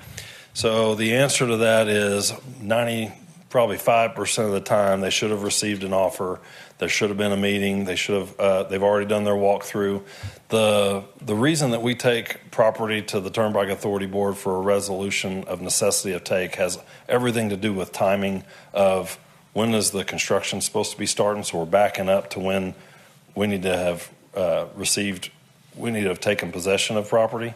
And so there have been a couple of instances, to your point, that where we have had an agenda item on the Turnpike Authority Board that they voted on where an offer had not quite been received by the landowner. That was, as I understood it, that meeting was scheduled and hadn't taken place yet. Our current practice is that we're not going to do that anymore. We're going to make sure that we've at least made an offer, and the property owner is made aware that we're going to have to take it to to the next step, which is this resolution of the necessity to take. And again, just because we do that, and we've done a few of those, we haven't filed any condemnations on any of the new alignments or anything related to Access Oklahoma.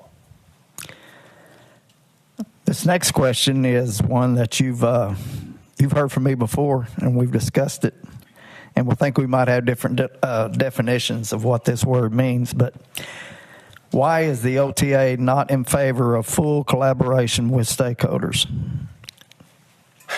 Yeah, we have talked about this at length. So I just don't think, I think we have you and I, sir, have a difference of opinion of exactly what that means. We have communicated with all of the property owners, not property owners, all of the municipalities and county governments for all the new alignments before the February 22nd date. We have continued to visit with them, visit with city staff, visit with county staff, county commissioners, city managers, mayors, all of those people. We continue to do that all the time. The place where you and I have a little bit of difference here is in the meaning of the word collaborate. And collaborate, for me, means we get together, we talk about it. We talk about with the city of Norman, with the Cleveland County, do you want frontage roads? Do you want us to put in interchanges? Do you want us to do any of these things? The place where we disagree, and I don't want to put words in your mouth, but I did hear what you said, which was collaborate was to get together, discuss something, and then come to an agreement. We tried with the city of Norman, with city staff, with city council. I've met with most of the former city council in my office. I've met with with all of the mayors at one point or another at this point. And, if we can't come to that agreement, we can't just say, well, we couldn't come to an agreement, so we're just going to stop the project. And so that's what the issue is with collaborate for me in House Bill 1939. So it's a take it or leave it proposition, basically, correct? Well, the Turnpike Authority works for the state. We work for we work for a 6-member appointed board, 2 currently by the pro tem, 2 that will be by the speaker, and 2 by the governor, formerly 6 by the governor, right? And so, when we start a turnpike program, I understand that it's tough, and property acquisition's not fun for anybody. You've heard us say it's one of the most serious things we do. We have lots of serious things that we work on, including some highway safety improvements, but property acquisition is tough. That's why I led with, we got a bunch of Oklahomans that work at OTA. We're trying to build something that's going to benefit the safety and you said commerce of our state. Absolutely. I know that is a byproduct of trying to make our state safe and accessible to cross. But I have worked for the Department of Transportation since 2001, came to OTA in 2016. There's not a lot of virginal, brand new alignments being built in our state. The Turnpike Authority is doing those. And, working with the city of Norman has been different than working with some of the other cities that we've operated in. It is a different conversation, though, when you're building a new alignment. When the Turner Turnpike was built, the cities along the Turner Turnpike sued the state trying to stop I-44 from being built. As I understand it, Norman, Moore, lots of communities on the south side sued over the interstate being built. I think we can all agree that it's nice to have I-35 now. And I don't think that anybody, if you ask Stroud or Chandler or Bristow, if they don't like having the Turner Turnpike nearby, I think their ask of us is we want 4 more interchanges and frontage roads. But, it's just been unique working on the south side. And it's been it's a challenge for sure. Yeah. Of course, interstates are free. That's just the point. Can you explain the OTA's collaboration with county commissioners that are going to be affected by the OTA projects? Just briefly, and maybe you have. I might have missed that. The county commissioners, I'm sorry. Yes, affected county commissioners on a path of a turnpike. How do you collaborate with those, kind of that process?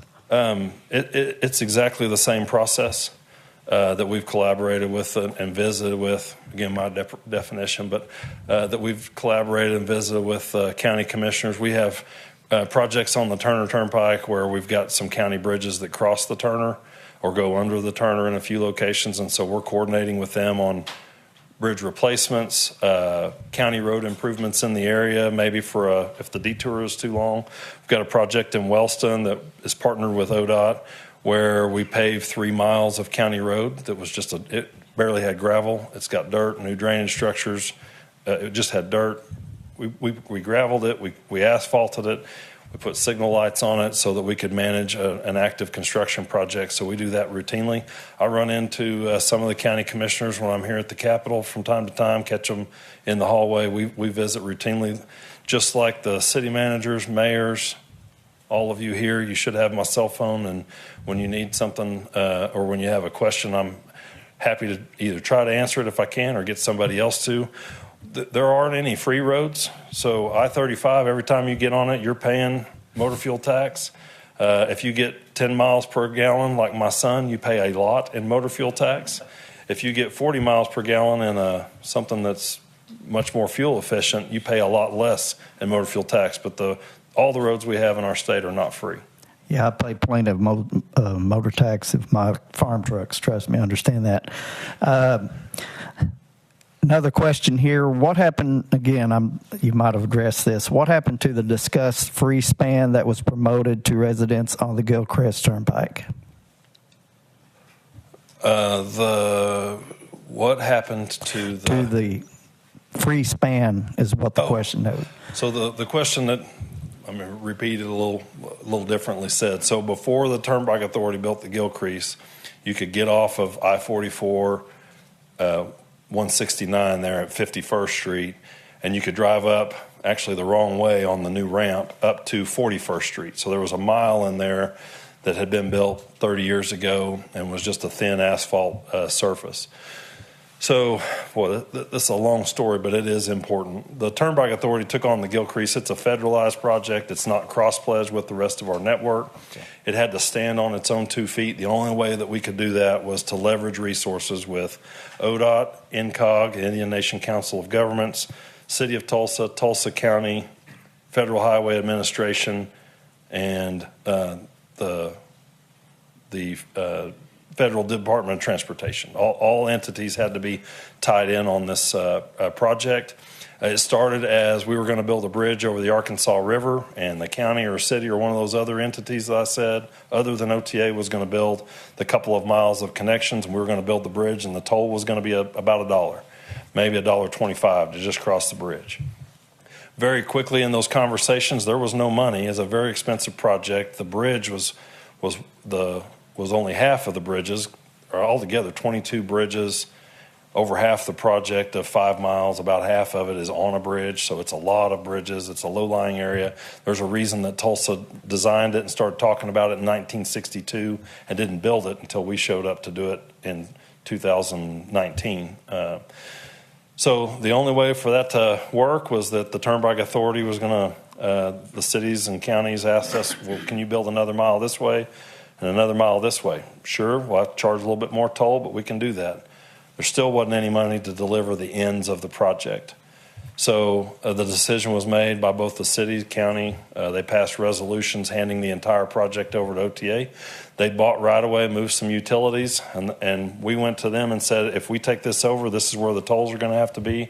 Unfortunately, to the real point of the question, this all occurred during COVID. So in 2020, we had been doing regular, about every 3 or 4 months, stakeholder meetings where we were getting in front of news cameras and telling this story. And it ran in the Tulsa world exactly what we were doing. And then 2020 happened, and we were no longer meeting in person. We did some Zoom stuff and Teams meetings, but they were not picked up very well by the news media. And so what happened, we started putting up the tolling infrastructure, and everybody said, we didn't know y'all were going to do that. The city and county, the officials, everybody that turned that project over to us absolutely knew. It just, it was an unfortunate situation. Thank you. Another question you and I have discussed before, another issue is why has and this was presented to me as well, why has the OTA not considered an alternate route east of Lake Thunderbird? Oh, yeah. I don't have the numbers that I've given you, but I'm going to try. So if I mess this up just a little bit, the numbers I gave you are what's good. But to go east of Lake Thunderbird is an additional 12 miles. So you're talking about 12 extra miles of impact. The housing density is less on the east side of the lake, not arguing with anybody there. The alignment that we have chosen on the west side of the lake, the new one crosses some state-owned land that's school land, the CLO, Commissioner's Land Office land. So that gets us a half mile or a mile. There's a couple of those in there.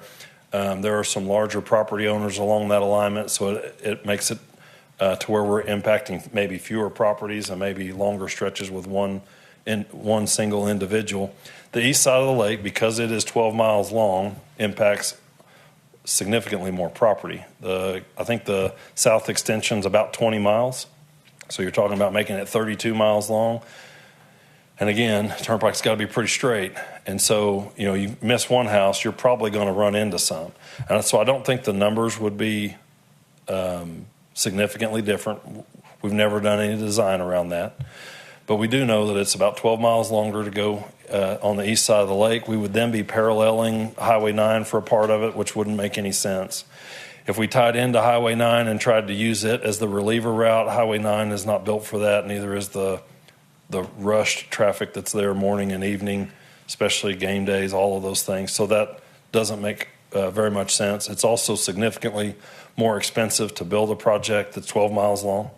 Our toll rate is a function of how many people are driving on it, what does it take to operate, maintain, and pay our debt. That's what our function is. There's not a profit that's being made by somebody at OTA. So it is purely, we are trying to build the most straight shot that provides the best service. The benefit of moving closer, if I could offer a benefit of moving closer to Norman proper or Norman downtown, is that it better serves, for sure, the university, my opinion. For sure better serves the community itself and the downtown, the population base that's closer to town, for those folks that are trying to that want to take an alternative route to either Oklahoma City or, and somebody will say, well, it takes them out of the way. Not if you go up and head west on the new east-west connector. It's a direct shot right over I-35. So I think that will help. But so moving closer definitely better serves the university, my opinion. Definitely better serves Norman by being a little bit closer to town. East of the lake is just too expensive. Of course, what I was alluding to a second ago is our toll rates would have to be higher to do that. It also goes out of the way. And so to tie to the Kickapoo Turnpike where it is at I-40, you'd have to swing out east of the lake and then come back west. That less of a straight shot is going to reduce the traffic volume that occurs on it. What conversations is the OTA having with affected school superintendents, given that the construction of the turnpike is very likely to impact their bus routes, especially Little Lakes area and Norman, Noble, et cetera? So, we're a ways out from that. When we get closer to actually doing the construction, we'll try to coordinate that at ODOT. When we were doing this in western Oklahoma and northwestern Oklahoma, we were always trying to coordinate around the harvest. And we always take school bus routes into consideration when the time comes. And again, we're communicating plans as they progress with the city of Norman. Mayor Holman, when I met with him, brought up the schools and proximity to schools. We have several turnpikes that are very close to schools. The access is great. We build higher fences around schools typically to try to keep somebody from kicking the ball over the fence. We're not anywhere close to any of the Norman schools. We're at least a half a mile away. But when the time comes, we'll coordinate that. We won't close. In order to build a county road or city street, let's assume Norman here, a county city street over the turnpike or under the turnpike, there's going to be a day that either we have to close it to hang beams or we have to close it to build a new bridge. So we'll keep area roads, maybe the one to the north or the one to the south, open while we're doing that. We're working through that phasing right now as we are approaching this next year of construction on the east-west connector west of I-35. So we're discussing some of those things with the city of Moore and city of Norman right now.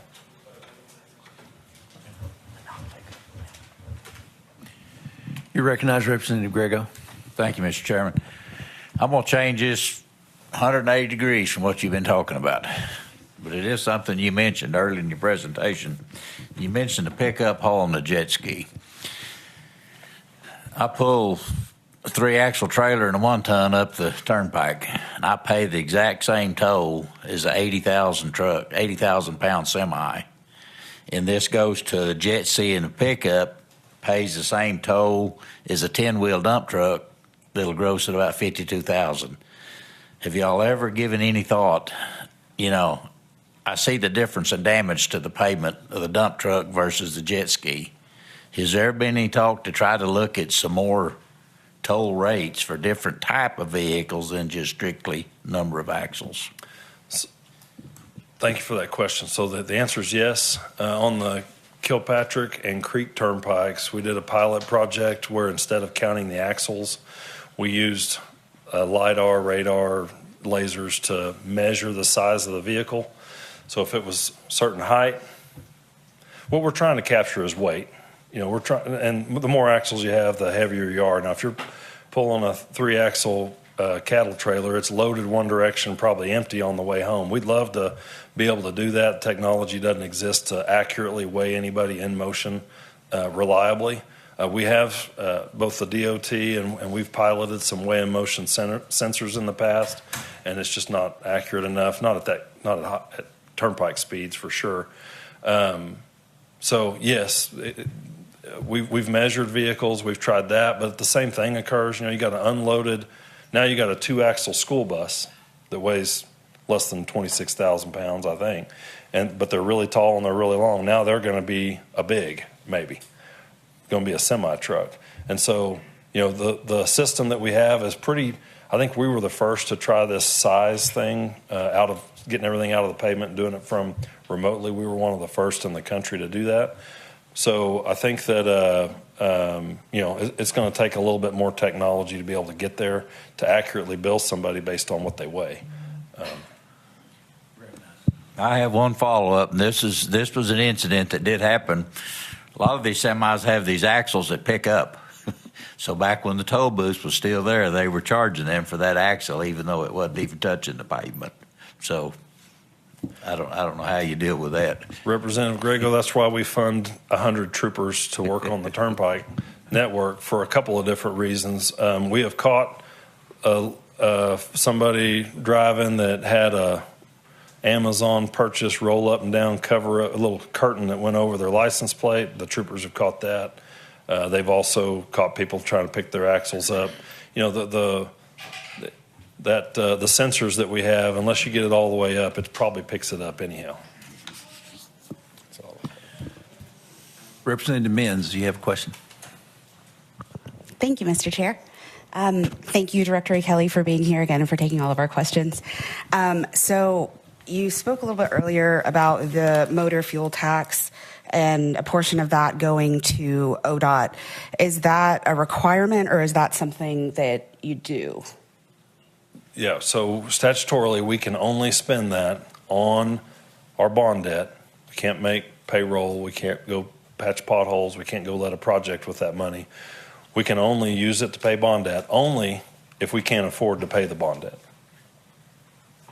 So the answer is, currently there's enough restrictions in place that, as long as nothing crazy happens, we will always transfer that to ODOT. But it shows up as a credit enhancement, helps keep our tolls low in our state by helping us get a low interest rate. I hope that answered your question.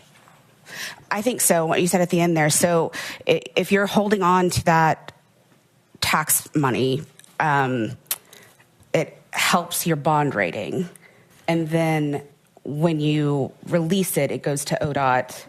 Are you required to do that? No. So the part that there's a gap here is that we don't hold on to it. Pass-through. It's a pass-through.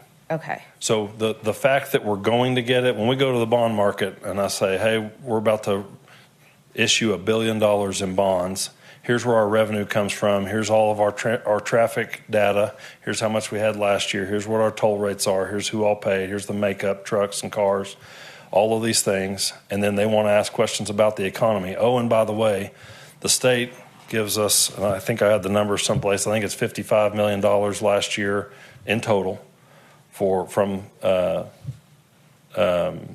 motor fuel. Also, they give us that. So in the event that cars quit driving on the Turnpike network and something tragic happens and we can't afford to pay the bond debt, we have this $55 million to be able to pay that bond debt. But we don't keep it. So we get that every month, and every month we transfer that to ODOT. I want to double check on the monthly deal. Yes, that is correct. And all of that is statutory. Okay, thank you. And just a separate question. So earlier you mentioned that, when Senator Standridge was asking about the alignment as far as going east or west of the lake, and you had mentioned that you picked it because there was a least amount of damage to wildlife, and it was least likely to be that harmful to the watershed, the lake, all that good stuff. Was there an environmental impact study done for that determination? No, we don't. The only time we'll be doing an environmental impact study, that's part of the federal NEPA process. That triggers at I-44, at I-35, both interchanges, and the work we're going to do up at I-40. We do those studies that are associated with that, just about everything, and some of our studies are a little bit more stringent, but it's not put together in an environmental in an EIS or a NEPA document for the corridor. When I talked about the alignment that was chosen was trying to avoid environmental impacts, most of those are relate to a 404 permit from the Army Corps of Engineers. Mm-hmm. So it has to do with impacts to linear feet of stream and wetlands that are identified, and we'll send biologists out to delineate. Thank you. To delineate exactly where all of those are, and then we'll have to mitigate for that. So we follow the same process that ODOT or any other state or entity would, and that is that we try to avoid impact if we can. If we are going to impact something, we try to minimize it. So we have some places on the Kickapoo Turnpike, the drainage, all it needed was a box, a drainage culvert. But we went ahead and built a bridge and did a span structure so that we didn't impact the stream bed itself. So we try to minimize. And then if we can't avoid and we can't minimize just about completely, then we have to mitigate for any impacts. Wildlife, we evaluate the protected species that are in the area. We send biologists out to analyze all of that. Just one follow-up. Real quick. Okay. Thank you, Mr. Chair, for your leniency. Appreciate it. So last question, just about that specifically. Would that study from your biologist be made available to this body? How could we see that information? So typically the studies have to wait until we've gotten a certain distance in the plans. This gets kind of back to the understanding what the process is. We have to get a certain amount of design done in order to be able to apply for those studies. We have added bridges sometimes late in the design phase once we've identified that. So we're constantly in communication with the Army Corps, doing routine meetings with them. We're constantly gathering information from our biologists so that we make really good decisions. The studies aren't finalized until very close to construction. That's just the order of things, and I mean very close by months. We do post, and we will share that information. The only part of the studies that we don't share is a cultural resource study. Those are not typically shared because it's private information on private property and they want to preserve it, is my understanding. But everything else we can make available. Representative Sterling, you're recognized for one last question for Mr. E. Kelly. Thank you, Mr. Chairman, and appreciate the last 2 hours of the information you have brought forward. And on the onset of this meeting, I said, we're wanting this meeting to be centered around transparency on the process and procedures.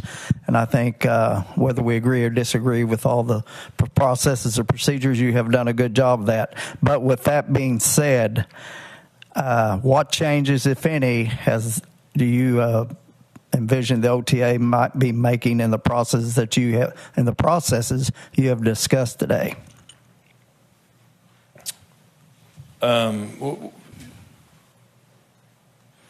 So sticking to eminent domain and our property acquisition process, there are every property acquisition is unique. And so we routinely come across something we've never seen before or haven't done before, or the state hasn't done it before. Our right-of-way team communicates with ODOT's right-of-way team. Again, we're using providers that work in the oil field and in pipelines and things. So you got a team together of dozens of people that have a lot of experience, but it's Murphy's Law. If it can go wrong or if we can come up with something that's never happened before, I can assure you it will happen to us. And so, the Todd that got up and spoke earlier, Trent January, that's sitting here right here behind me, we have the ability to make a decision and try to do the right thing in every case when something unique comes up. So we are always able to tweak things. We're not a huge organization when you boil it down to you got a bunch of maintenance folks, you got a bunch of folks on the phones. It's really a core of 80 or 90 folks, and that includes some IT people. So when we need to make a change, it doesn't create a big committee meeting for us to make a change. So what I am telling you is that when there is something that's necessary to be done, I don't anticipate anything right now, but we pivot all the time and change direction on processes and procedures that we have, trying to make things better. Director E. Kelly, we thank you so much for the information and for answering all of our questions, and appreciate the fact that you'll stick around and just in case other questions come up. So thank you. Representative Sterling, you're recognized to introduce our next presenter.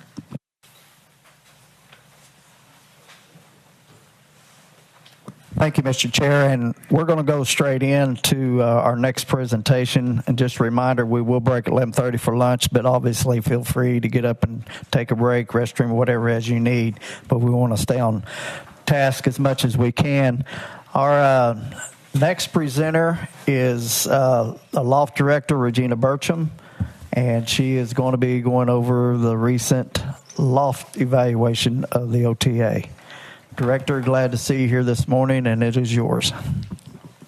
Thank you very much. For those of you who are not familiar with the Legislative Office of Fiscal Transparency, we are a nonpartisan office that is jointly overseen by the House and the Senate, and we were created to provide objective, nonpartisan information to the legislature about agency spending and operations.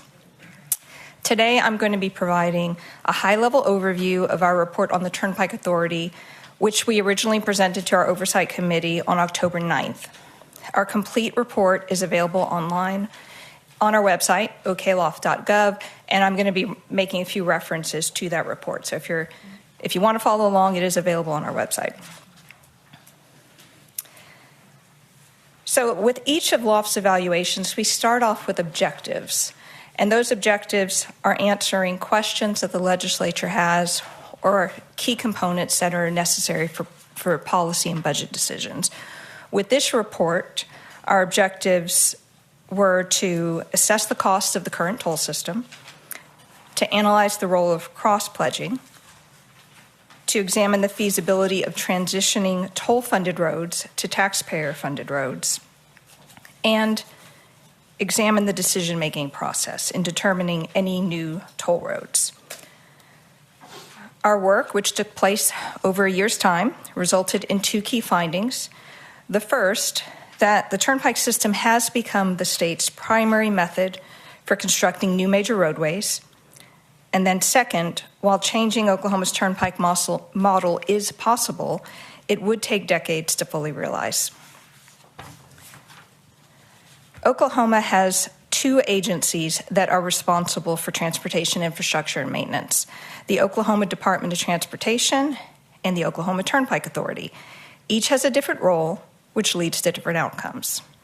The Department of Transportation is responsible for 12,257 centerline miles of roadway across Oklahoma. Its role is to keep that system safe and serviceable, directing nearly all its attention and resources towards preservation and maintenance. ODOT is funded primarily through appropriations tied to the state budget process, and ODOT's 8-year construction plan prioritizes preservation over expansion, with virtually no new highway corridors, instead emphasizing resurfacing, bridge repair, and rehabilitation. The Turnpike Authority, by comparison, oversees 630 centerline miles of toll roads, and OTA finances its projects through revenue bonds, creating a dedicated stream for road expansion. As a result, OTA has become the state's primary builder of new highways, while ODOT remains focused on maintaining the broader transportation system. The Turnpike Authority cannot build roads wherever it chooses. OTA may only construct turnpikes that are specifically authorized in statute. And there was mention made by Director Kelly that we have the full list of the 35 statutorily authorized routes in our report. Once a route is enumerated in law, OTA conducts planning studies, environmental reviews, as well as traffic and revenue analysis to determine the feasibility of a route. If viable, the OTA Board of Directors must approve the route and authorize action. Only then can the authority then issue bonds to finance construction.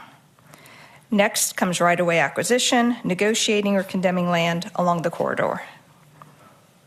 Finally, construction begins. This process is the pathway from statute to pavement. Today, there are 35 routes authorized in statute. Only 5 have been added since 1993, meaning that most of the system was planned decades ago. Some of those statutory routes became familiar turnpikes, the Turner, the Will Rogers, and the H.E. Bailey. But others never moved forward. Duncan to Woodward, Watonga to Oklahoma City, and Enid to Woodward remain in statute, but unbuilt, amongst others. It may be worth revisiting whether these long dormant routes, some authorized more than 50 years ago, still reflect the state's transportation priorities today. Each of the 13 existing turnpikes generate toll revenue, but the amounts vary greatly. The Turner Turnpike generates nearly 1/4 of all revenue in the system. By contrast, the Chickasaw Turnpike produces about 1/4 of 1% of the system's revenues. When combined, just 5 routes, the Turner, the Will Rogers, the John Kilpatrick, the Creek, and the H.E. Bailey, produce approximately 80% of all revenue for the system. This concentration demonstrates how heavily the system depends on a small number of high-volume turnpikes. The Access Oklahoma program is the authority's most ambitious expansion plan to date. It includes lane widenings on existing routes, new interchanges across the system, and 3 entirely new turnpikes to be constructed over the next 15 years. The plan's cost was first estimated at $5 billion. In December 2024, the figure was revised upward to $8.7 billion to reflect inflation and construction costs. According to the U.S. Bureau of Labor Statistics, construction cost rose by 40.4% between 2020 and 2025. Extrapolating from the authority's 50-year revenue estimates, it would take 207 years for the new routes and access to retire their own bonds if they were issued on a standalone basis. Because revenues are pooled under the cross-pledged model, the access program becomes feasible where it would otherwise be too costly.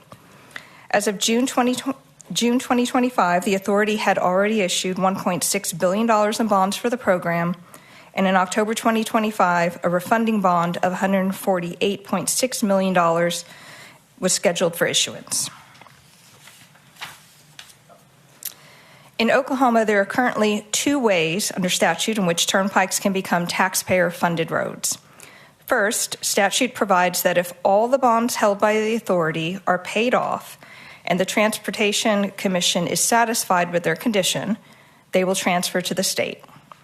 The other method prescribed by statute allows the toll roads to be transferred to the state through a concurrent resolution passed by the legislature. LOFT explored several different scenarios to reshape the future of toll roads in the state. Each scenario has its own strengths and drawbacks, and we're going to cover those. First, we examined the possibility of paying off all the bonds with cash today. We also looked at what would happen if the state took ownership of the turnpikes once they are paid in full. We explored the idea of periodically transferring one turnpike at a time to ODOT until they are all free of tolls. And last, we explored the possibility of repurposing the portion of revenues currently dedicated to debt service payments. So with the first option, we examined what would it look like if we were to pay off all the bonds at once. The current payoff amount for the 10 bonds held by OTA is just over $3 billion. However, these bonds cannot be paid off all at once because they must first reach their minimum maturity date. If the state did have the funds to pay for this, the money could be set aside in another account to pay off each bond as it reaches maturity. By setting the money aside, the state would satisfy the obligation to the bondholders and could begin the transfer process. The state would also be faced with paying the additional interest during this waiting period, which would amount to a few $100 million. The $3 billion needed to do this represents about 1/4 of the appropriated state budget. Even if the state could dedicate this much funding up front, it still doesn't include the additional $6 billion that the state would need to pay off for the upcoming bonds that are used for the Access project. For these reasons, LOFT concluded that direct repayment of bonds to make roads toll-free would not be a viable option. So we instead focused on 3 possible scenarios for the state to change the operation of the turnpikes in Oklahoma. Scenario 1, the state takes ownership of the turnpikes once they are paid in full. As it stands today, OTA's $3 billion in bonds will be paid in full at the beginning of 2055. But with the additional $6 billion in new bonds for Access, that could push the repayment out to 2065. Once the bonds were paid off, the state would likely take over the responsibility for maintaining the turnpikes. Today, the OTA has 3 major expenditure categories. The first is maintenance, which on average costs $116 million per year. However, spending this much on just 630 miles of road would mean that the newly transferred roads would be receiving significantly more maintenance than other state roads. The OTA also spends $19 million for the Oklahoma State Troopers to monitor the turnpikes, as they are the only ones statutorily empowered to do so. In the event toll roads were transferred to the state, this cost could be lower, as the roads would be subject to the jurisdictions of taxpayer-supported highways, and thus fewer troopers would be needed. And then last, the current cost for operations at OTA is $147 million a year, but this amount would likely be lower because a large portion of OTA's operational costs are directly associated with collecting tolls. Some operational functions, such as road maintenance and engineering, would likely be retained. In total, the amount annually to upkeep the turnpikes in their current condition would reach between $135 million and $280 million. In scenario 2, we considered the option of periodically transferring one turnpike at a time to ODOT until all were free of tolls. This would work with the lowest revenue-generating toll roads removed first to limit the impact on the system's total revenue and ensure enough funds are available for the maintenance. Earlier, I mentioned there was one turnpike that contributed 0.25%. That's an example. If that one rolled off, the rest of the system could rebalance to absorb the loss of revenue. You would have to do it very gradually. While this scenario would allow the state to gradually reduce the total number of toll roads, it would require refinancing the bonds, which would increase the total repayment cost. Additionally, this scenario does not provide a long-term mechanism for building new highways or the means to support the maintenance of the roads that are transferred out of the turnpike system. With our third scenario, we took a look at what would happen if, having a hard time seeing that, if the OTA were to continue to collect the tolls after all the bonds were repaid. If this were to happen, they would currently right now they spend about 1/3 of their revenue on debt repayment. And so if they were not making that payment towards debt and maintain their tolls at their current rate, they could effectively apply the difference to lower their toll rates by about the same percentage. So that $147 million that is currently being applied towards debt could first be used to reduce toll roads by the equivalent, 1/3, or they could also repurpose what they're sending currently for debt payments to other things. So while lowering the toll rates would have the obvious benefit of lowering the cost for toll road users, it does have some drawbacks. First, it does not replace the revenue that's currently being collected to build new major roadways, nor maintain the existing roadways. In this scenario, this sub-scenario, if you will, the OTA could continue to charge the same toll rates after the bonds are repaid. But instead of lowering the toll rates, they would take that money that they are currently spending annually on debt payment and set it aside in an interest-bearing account. Over a 10-year period, that would accumulate to an estimated $1.6 billion. For some perspective, this could be used to pay for new road construction up front without taking out bonds. And if we were taking a look at the Access Oklahoma projects, you can see here where some of those projects could have been paid for outright without the need for OTA to purchase bonds if you had the 10-year period where you were able to set those dollars aside. The state could also consider transferring some existing non-toll roads to the OTA while keeping the roads toll-free, or using OTA funds to add managed lanes to some of the state's highest volume thoroughfares.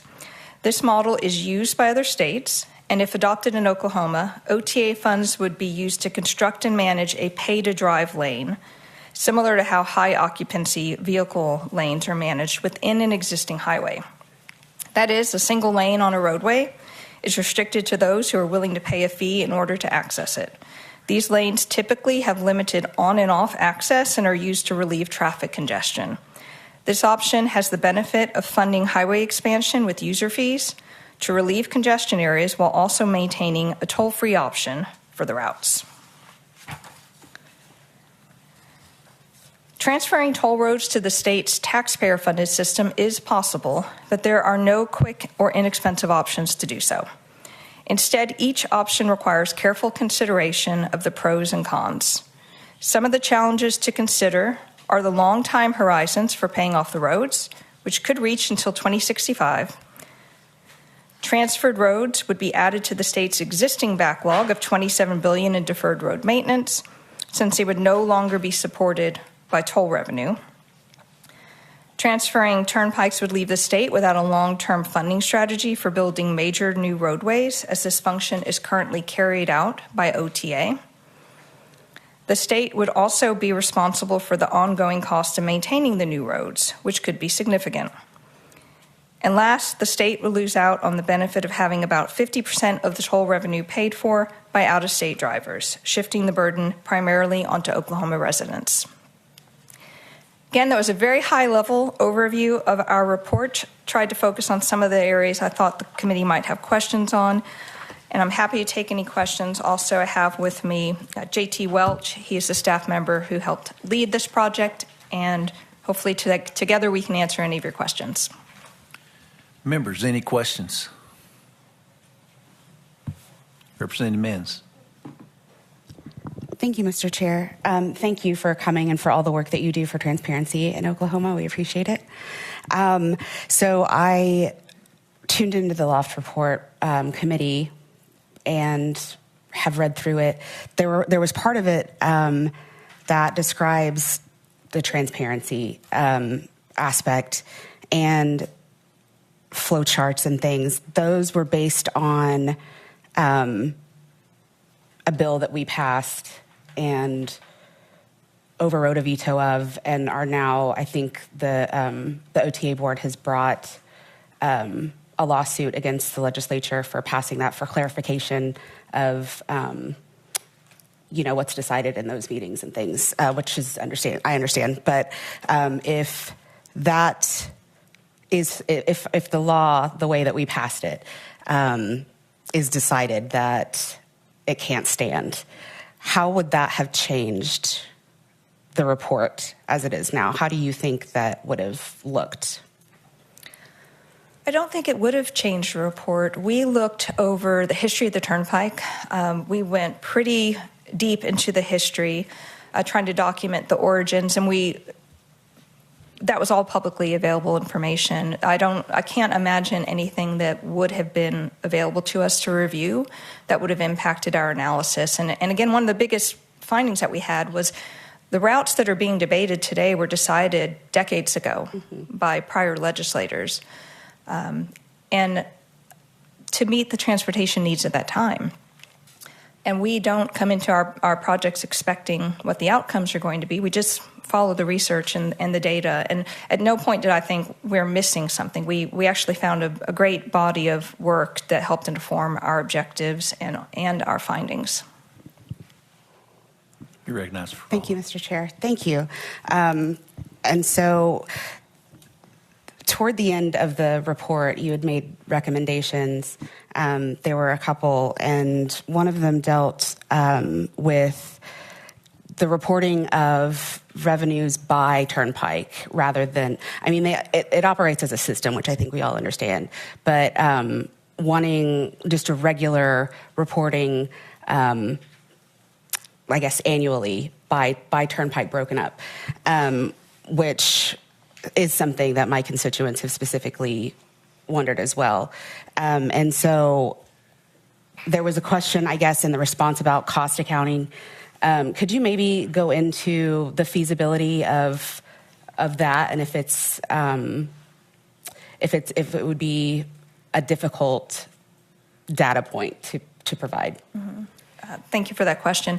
So part of our research was that the Turnpike Authority did previously report out the cost of maintenance per route. So currently it is publicly available, the revenue per route, and we have that in our report. So we had the revenue, but what we didn't have was the cost of maintaining. And so that piece was important for this reason, is if the legislature decides that they want to roll off one turnpike at a time or select one or two to roll off, they won't know without that information what maintenance costs they're going to be absorbing into OTOT's budget. So that is what informed that recommendation. And we were given a very reasonable explanation from OTA why they don't do that anymore, and it's still a recommendation that they do it. And the explanation, which is in their response in our report, has to do with not wanting to put out anything that's contradictory to their annual reporting statements for the bond agencies. But I think that report could be provided to the legislature separate from those official financial statements. Members, any other questions? Senator Standridge. Thank you for being here today. If the state did decide to roll off a toll road, would the expense in that, have you investigated maybe in raising a toll for visitors to compensate that? Do you feel in what you've researched that might be a possibility? So we did look at that. We didn't find any research that allows you to bill different types of customers different rates other than the system that currently exists, which is if you've signed up for the transponder payment, you get a discount for that, or if the weight of your vehicle is such, but not if, like we read a plate from California and we wanted to charge them twice as much because they wouldn't mind paying that. There's nothing out there in terms of precedent for that. But what you would consider if you took the approach of rolling off a single turnpike at a time is what rebalance in the rest of the system would need to take place. And maybe that rebalance would include toll adjustments. But I think right now we do have a pay differential structure. It's just predicated on whether or not you are enrolled in the transponder pay option. Representative Stairs, you're recognized. Thank you, Mr. Chairman. And again, thank you for being here to answer these questions. I've had a I'd like to ask a question about some accusations and just the validity of some of the accusations that I've heard, because I would like to respond to them intelligently rather than emotionally. And so some of the big accusations that I have heard, whether it be through social media or just through a dinner party or something like that, that there's somebody at OTA that's making a whole lot of money here. But as we talked about, we've got about $500 million in revenues that are coming in, and then 45% of that is being spent for maintenance, 20% for operating costs, 28% for debt services, and 7% for troopers. That's 100%. And so these accusations that somebody or some group of people are making a lot of money, it doesn't seem, based on the numbers that we're hearing today, that that is the case. Can you confirm or deny that? And can you give me some language to respond to people that come up with these that tell me these accusations? No, thank you for that question. I certainly appreciate it. Part of why I think LOFT exists is legislators hear things all the time. And we are aware of that. We hear them as well. We are very intentional about visiting with every stakeholder that we know is engaged on a topic so we can hear all the perspectives. And oftentimes we hear something, and our role is to prove or disprove it. And quite often, what people believe, it's a little bit like a game of telephone. It's rooted somewhere in fact, but it's just kind of devolved over time. And so part of our routine work is to take a look at agencies' financials. While we're not fraud investigators, we do make sure everything adds up. We do look for any anomalies, and we saw none. So I don't know if that helps you, but I think you could perhaps tell any constituent that this is why we were asked to look at the report, not particularly about the finances, but to take a look at what's the cost of the current system and what would it cost the state if we tried to do things differently than we have. And one of our key takeaways when we delivered this report initially was the Turnpike system has evolved over time, and this body can decide to change it again. We wanted to provide the legislature with the facts and information to make those decisions. Yes, you can pay off all the turnpikes, but at what cost? Quite significant. And then the idea that they are paid off, you're really obligating the state with a continuing annual expense. And I think it was news to a lot of members in our committee that about half of the revenue that comes in from out of state helps pay for these roads. And I think it was also news to a lot of people in our committee that this has become the way the state finances major infrastructure. Now, LOFT does not take policy positions. We are not for or against any of these options. We present multiple options for the very reason that we want to make sure that the legislature has those options and the information at their fingertips. You could choose to do something completely different than what we proposed in our report, but we narrowed down what we thought were the most reasonable options, of course looking at the idea that has been discussed many times in the public domain, which is we should just pay them all off. And if the state decided that that is something they wanted to do, it would be a considerable cost. It would be prioritizing that over nearly everything else. Representative Sterling, you're recognized. Thank you for being here. Appreciate your involvement in this. My question is basically centered around the managed lanes towards the end of your presentation. I know that's very similar to what we see with high volume vehicles, occupancy vehicles, or express lanes in Dallas, Texas. We're going through there. My question is, do you have any data collected? I know there's none presented here to use as a comparison. If there would be a cost savings by utilizing that process as compared to our current Pike Pass mechanism we use now. Does that make sense? So some states do hire private operators to manage some of these roads. That's not something we looked at because right now Oklahoma all our roads. There's only a cost benefit if you don't own it, if you're contracting with someone else to build and operate it. So since we do own our roads, what we looked at with the managed lanes would be, for example, if ODOT felt like the congestion on I-35 was so significant and there weren't funds within the budget to relieve that congestion, that the state could look, and again, ODOT can't make this decision on their own, and OTA can't make this decision on their own. It takes statutory action.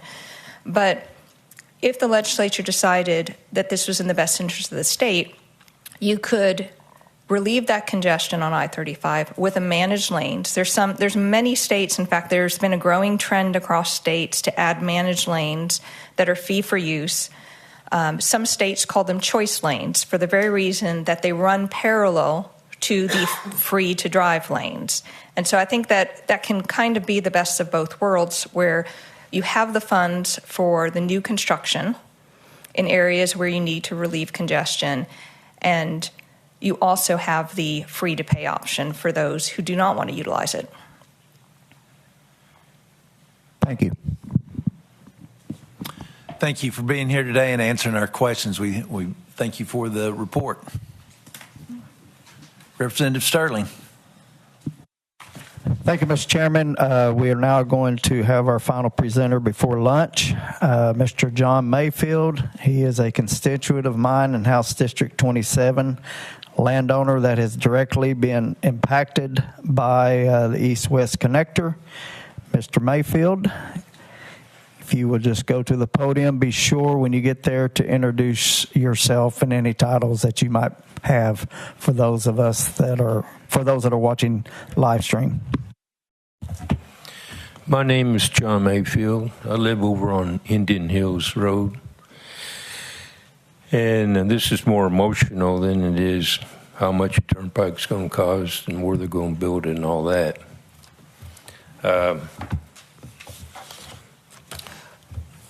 My background is water purification. And we've lived in this house here almost 32 years. And we put a lot of work in this house, a lot of work on the property, and we have 20 acres. And the turnpike is going to come right through our place. And the reason why I'm talking about emotion is we didn't really hear about this until we got a letter in the mail. And the letter that we got in the mail was telling us what the turnpike can do and what we can't do. And I still have that letter. And the emotional part is my wife and I, we've been married for 44 years. And she cried. And she's cried quite a few times. And what do you do when you've been married 44 years? Do you give her a hug and say everything's going to be all right? It doesn't work that way. And one thing I noticed about the turnpike and hearing you guys talk about the price, this and that and this and everything. But you don't talk about the homeowners, what we're having to go through. For an example, I went over in Afghanistan working for the military. I wasn't in the military, but I worked for the military doing water purifications for 7 years. And I've sacrificed my wife, my grandkids, because we knew we were going to have a fixed income when we got old. And when I went over there, I was 55 years old.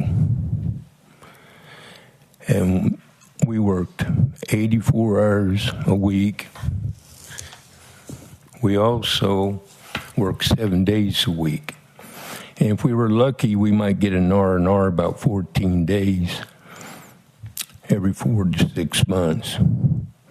And I've got a passport that, if you look at it, it's been stamped so many times that I had to give it to the embassy in Afghanistan for them to add pages. They don't give you a new passport. They add pages. And that shows you how many times I've flown back and forth Not the United States, because we only could go back to the United States about once a year. And that shows you, like I tell everyone back then, I'm a professional when it comes to flying. And I can show them my passports to prove it. But it's kind of a joke. But I did that so when we get to that fixed income state, we knew exactly how much we're going to pay for our taxes and what income we had coming in. And over 20 years ago, I bought 15 acres, my wife and I, next to our property, to bring it to a total of 20 acres so our taxes could be lowered because of the future of the fixed income. And Turnpike's coming right through the middle of our property, like I said. And there, I don't care what Turnpike says, for about 2 years you couldn't get a hold of them. You call them, leave a number. Did they call you back? No. And here's the thing. I'm part German. And what are Germans known for? Bookkeeping. And if I go back through my logs, I can tell you what I'm talking about. I can tell you that when they called, when they didn't call.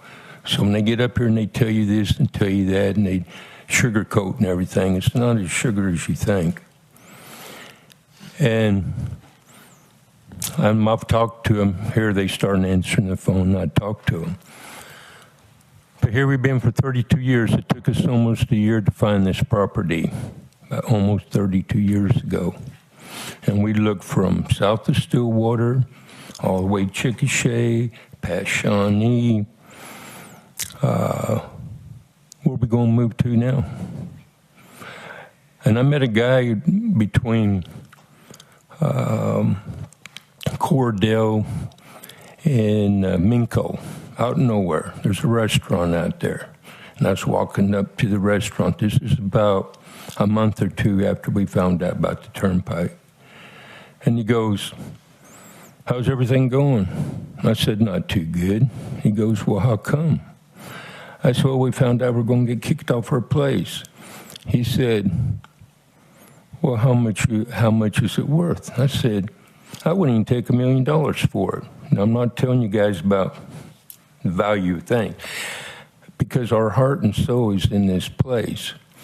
And if you look back long ago, when we kicked the British back across the Atlantic Ocean with a ragtag army back in 1776, you'll see why this little ragtag army beat an empire that the sun didn't set on. It was a huge empire because it was the will of the people, because of property. Property is very, very important to everybody, especially when you work your whole life paying it off, you get it paid off, and then all of a sudden someone comes along and says, we need it. Where the state has got things upside down, property should be the number one priority, and the Turnpike at the bottom. Now, the sad thing about all this, why do we have so many turnpikes? We only have two big cities, Oklahoma City and Tulsa. I mean, we could throw in Lawton or Enid, but we're not that. Why do we have so many miles of turnpikes? And the Turnpike, way we've gotten since 2005, Supreme Court ruling that they can just come take our property. And like I've explained before, if you go back in history, look how Eisenhower got the Highway Act established. How did he do that? We were very patriotic back then. And the reason why we were patriotic back in the 50s is because of the Russians. They had the nukes, we had the nukes. And if you look at Finland to this day, Finland uses their interstates to land their planes on. And that's something that they practice to do just in case they got in a war with Russia. And here we are. I've told people before, you drive down I-40 to California, you'll see where the highway kind of varies here and there because somebody didn't want to give up their property. So now it's up to our legislators. They have the pen They can make laws that us regular citizens can't do. They give us our property rights back. It's a shame that we're at this point where we got people like my wife crying, and she doesn't just cry a few times, because our mother-in-law died in our house. I had my mother on the north end of our property in a mobile home where she fed her squirrels and birds until she had to go to the hospital and die, and that was probably about 10 years. So our property means a lot to us. I have someone come in and just say, fair market value. Well, has anyone ever thought about what the governor of Missouri did here a while back? He got tired of that. Oh, fair market value. Really? Oh, we'll pay you a little bit more. He passed a law, and you can look it up, that you have to start off at 150% minimum over the price of the fair market value, because he wants to put property rights back in the hands of the people.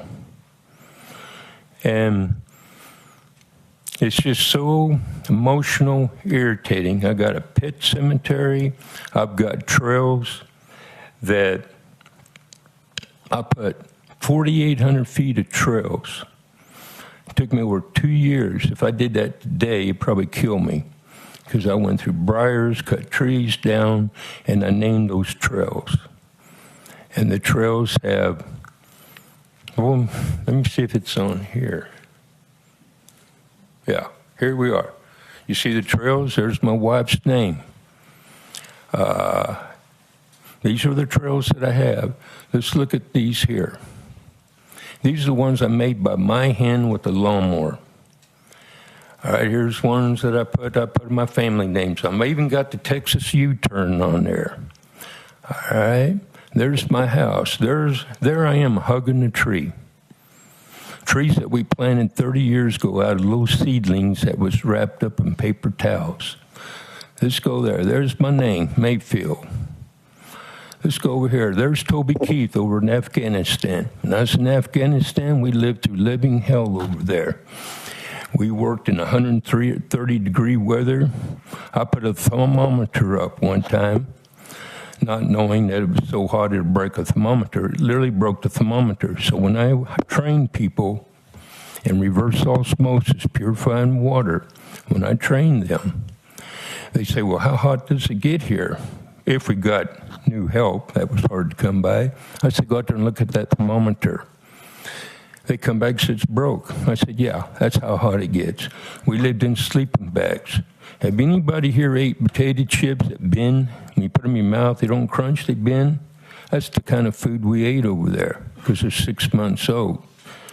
Now, there's our rocket attacks there.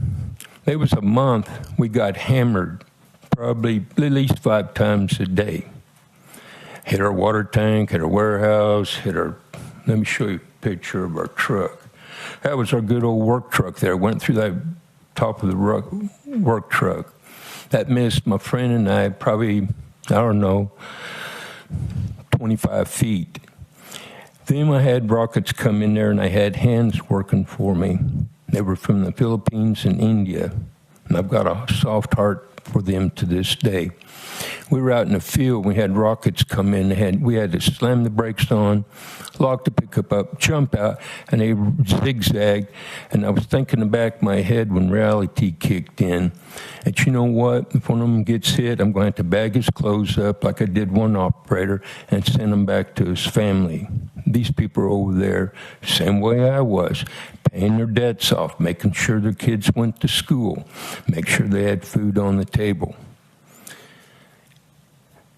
And there's our driveway with snow. There's our mushrooms I'll never get back. There's poke. If some of you are from the deep south, you know what poke is. And I'll never get that. There's my dog. There's my trails. And property rights. I think that's the end of the slide. But this is stuff my wife and I worked for our whole life, just like the other people down the road from us. And all we hear is turnpike this, turnpike that, how much this, when do we pay it off, and all that kind of stuff. I could sit there for 5-6 hours and talk about that, but I'm not going to do it. I'm here for the emotional side. Because every day I wake up out of bed, every day, I think about the turnpike. I don't get up out of bed, stretch my arms, and say, oh, what a beautiful day. This is just awesome. No, I think about where are we going to live. When you live somewhere for 30-something years, you accumulate stuff, and it's my stuff. I didn't, people go, well, you got a lot of stuff to move. Yeah, it's my stuff. What does it have to do with you? That's the stuff we'll have to move. And then not only that, if we move, and say we found the perfect house, which we won't, but say we found the perfect house, you never find a house that you're not going to do nothing, just going to move in. It's not like you're backing up a car to your apartment and load the trunk up and move somewhere else. This is our life. This is what the ragtag army did in 1776, get the British out of here so we can have freedom. Have something that we own, cherish, build, plant trees, plant a garden.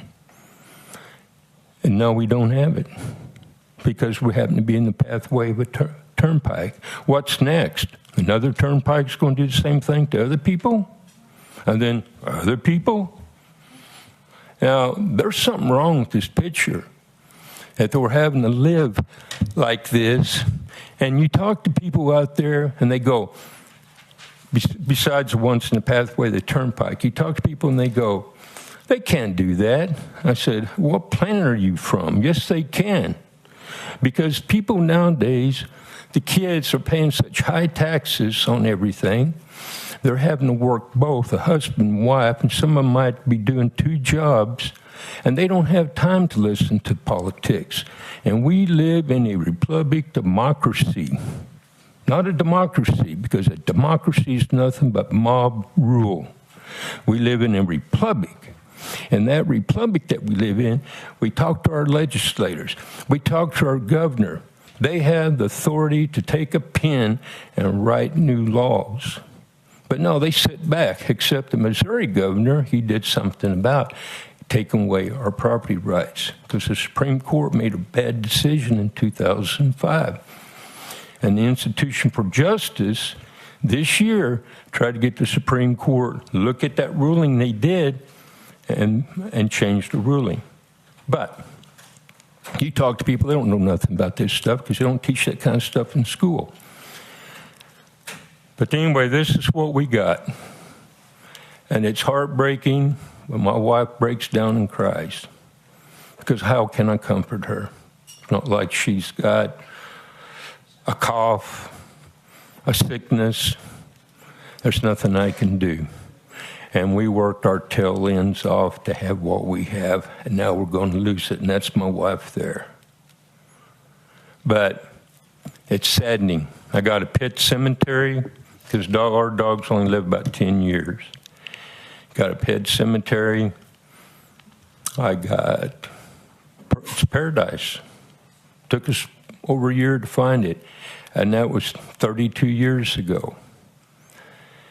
And then all the stuff that I did on this property, my wife and I, and our trees, we'll never get that back. I can't live another 30 years, have trees. There's a picture of me hugging a tree.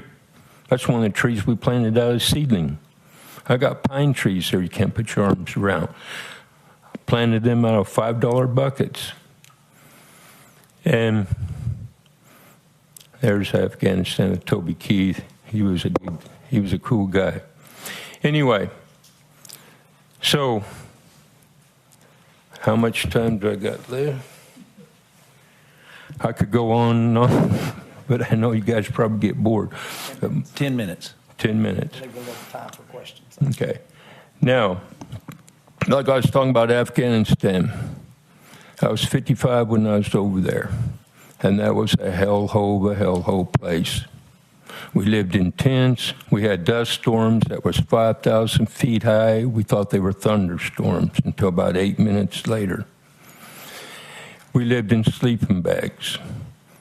And it took me probably 2 or 3 years to get out of that living in sleeping bags when I came home. That was my little cheat-sheet, kind of like a little kid with a blanket. And then it took me about a year to stop slamming on the brakes at 12 o'clock noon on Saturday because the sirens going off.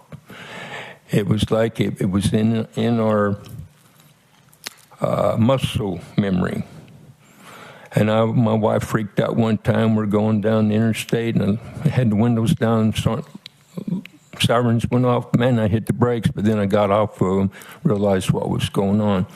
That's the stuff us contractors, and people don't realize it.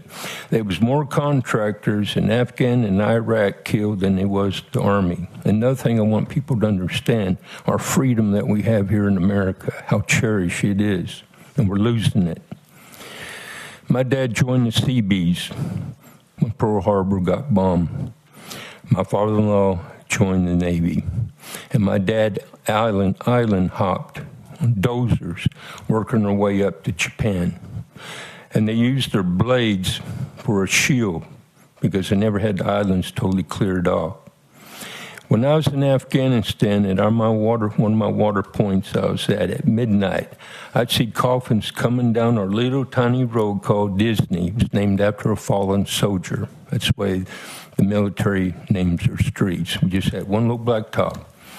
You will not believe how many times I've seen coffins loaded up going down to our little runway to be loaded up on C-17s to come back to United States. These were soldiers that laid their lives on the line. And we also had our life on the line. Just like I said about the rockets. I could write a book about over there, because I've been over there so long. But this is the stuff that broke my heart, seeing these soldiers draped with the American flag, coming back to America. They laid their life on the line. For what? So they can come and take our property? So they can go ahead and just treat us like we're second-class citizens like the British did? That's the way we're getting.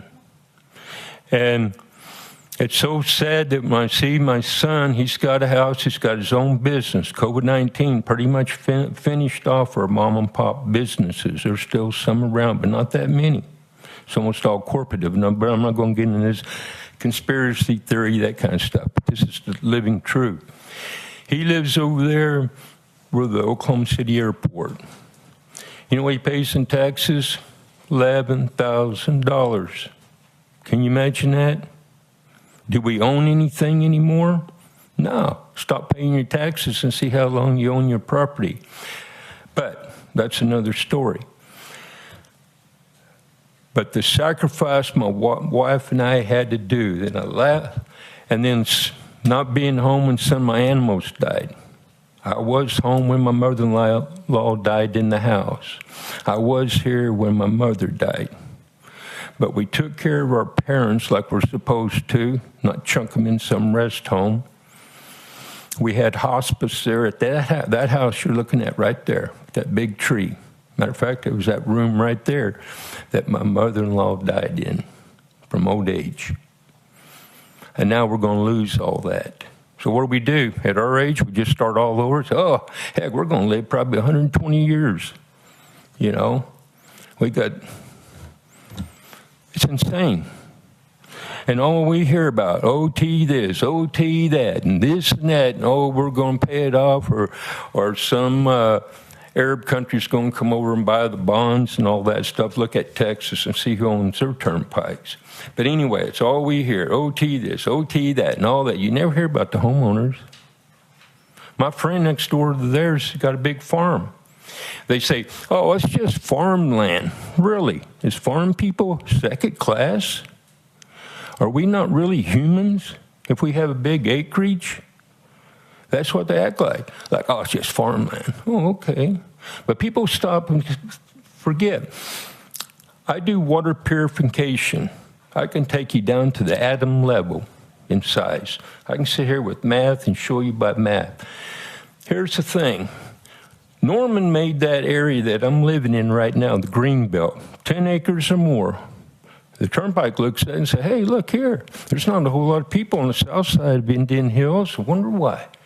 Oh, well, the city of Norman, they're not going ahead and they're not going along with us. You know, we want to put businesses here. Anyone ever heard of drinking water, where the drinking water comes from? When I did talk to the Turnpike at one time, I said, what if we ever have a spill? Say we had a Love's truck hauling diesel. Say we had Love's truck. I'm not picking on Love's. But let's just say we had gasoline. And it flipped over, which we see that on the interstate. Where's all that water going to go to? Thunderbird. Well, who feeds off of Thunderbird? Norman, Midwest City, Dale City. Now, since I do water purification, is it very hard to get oil out of water? Yes, very, very hard. And there's a bunch of chemicals in gasoline. So, what did OTA tell me? Oh, we got quick responders.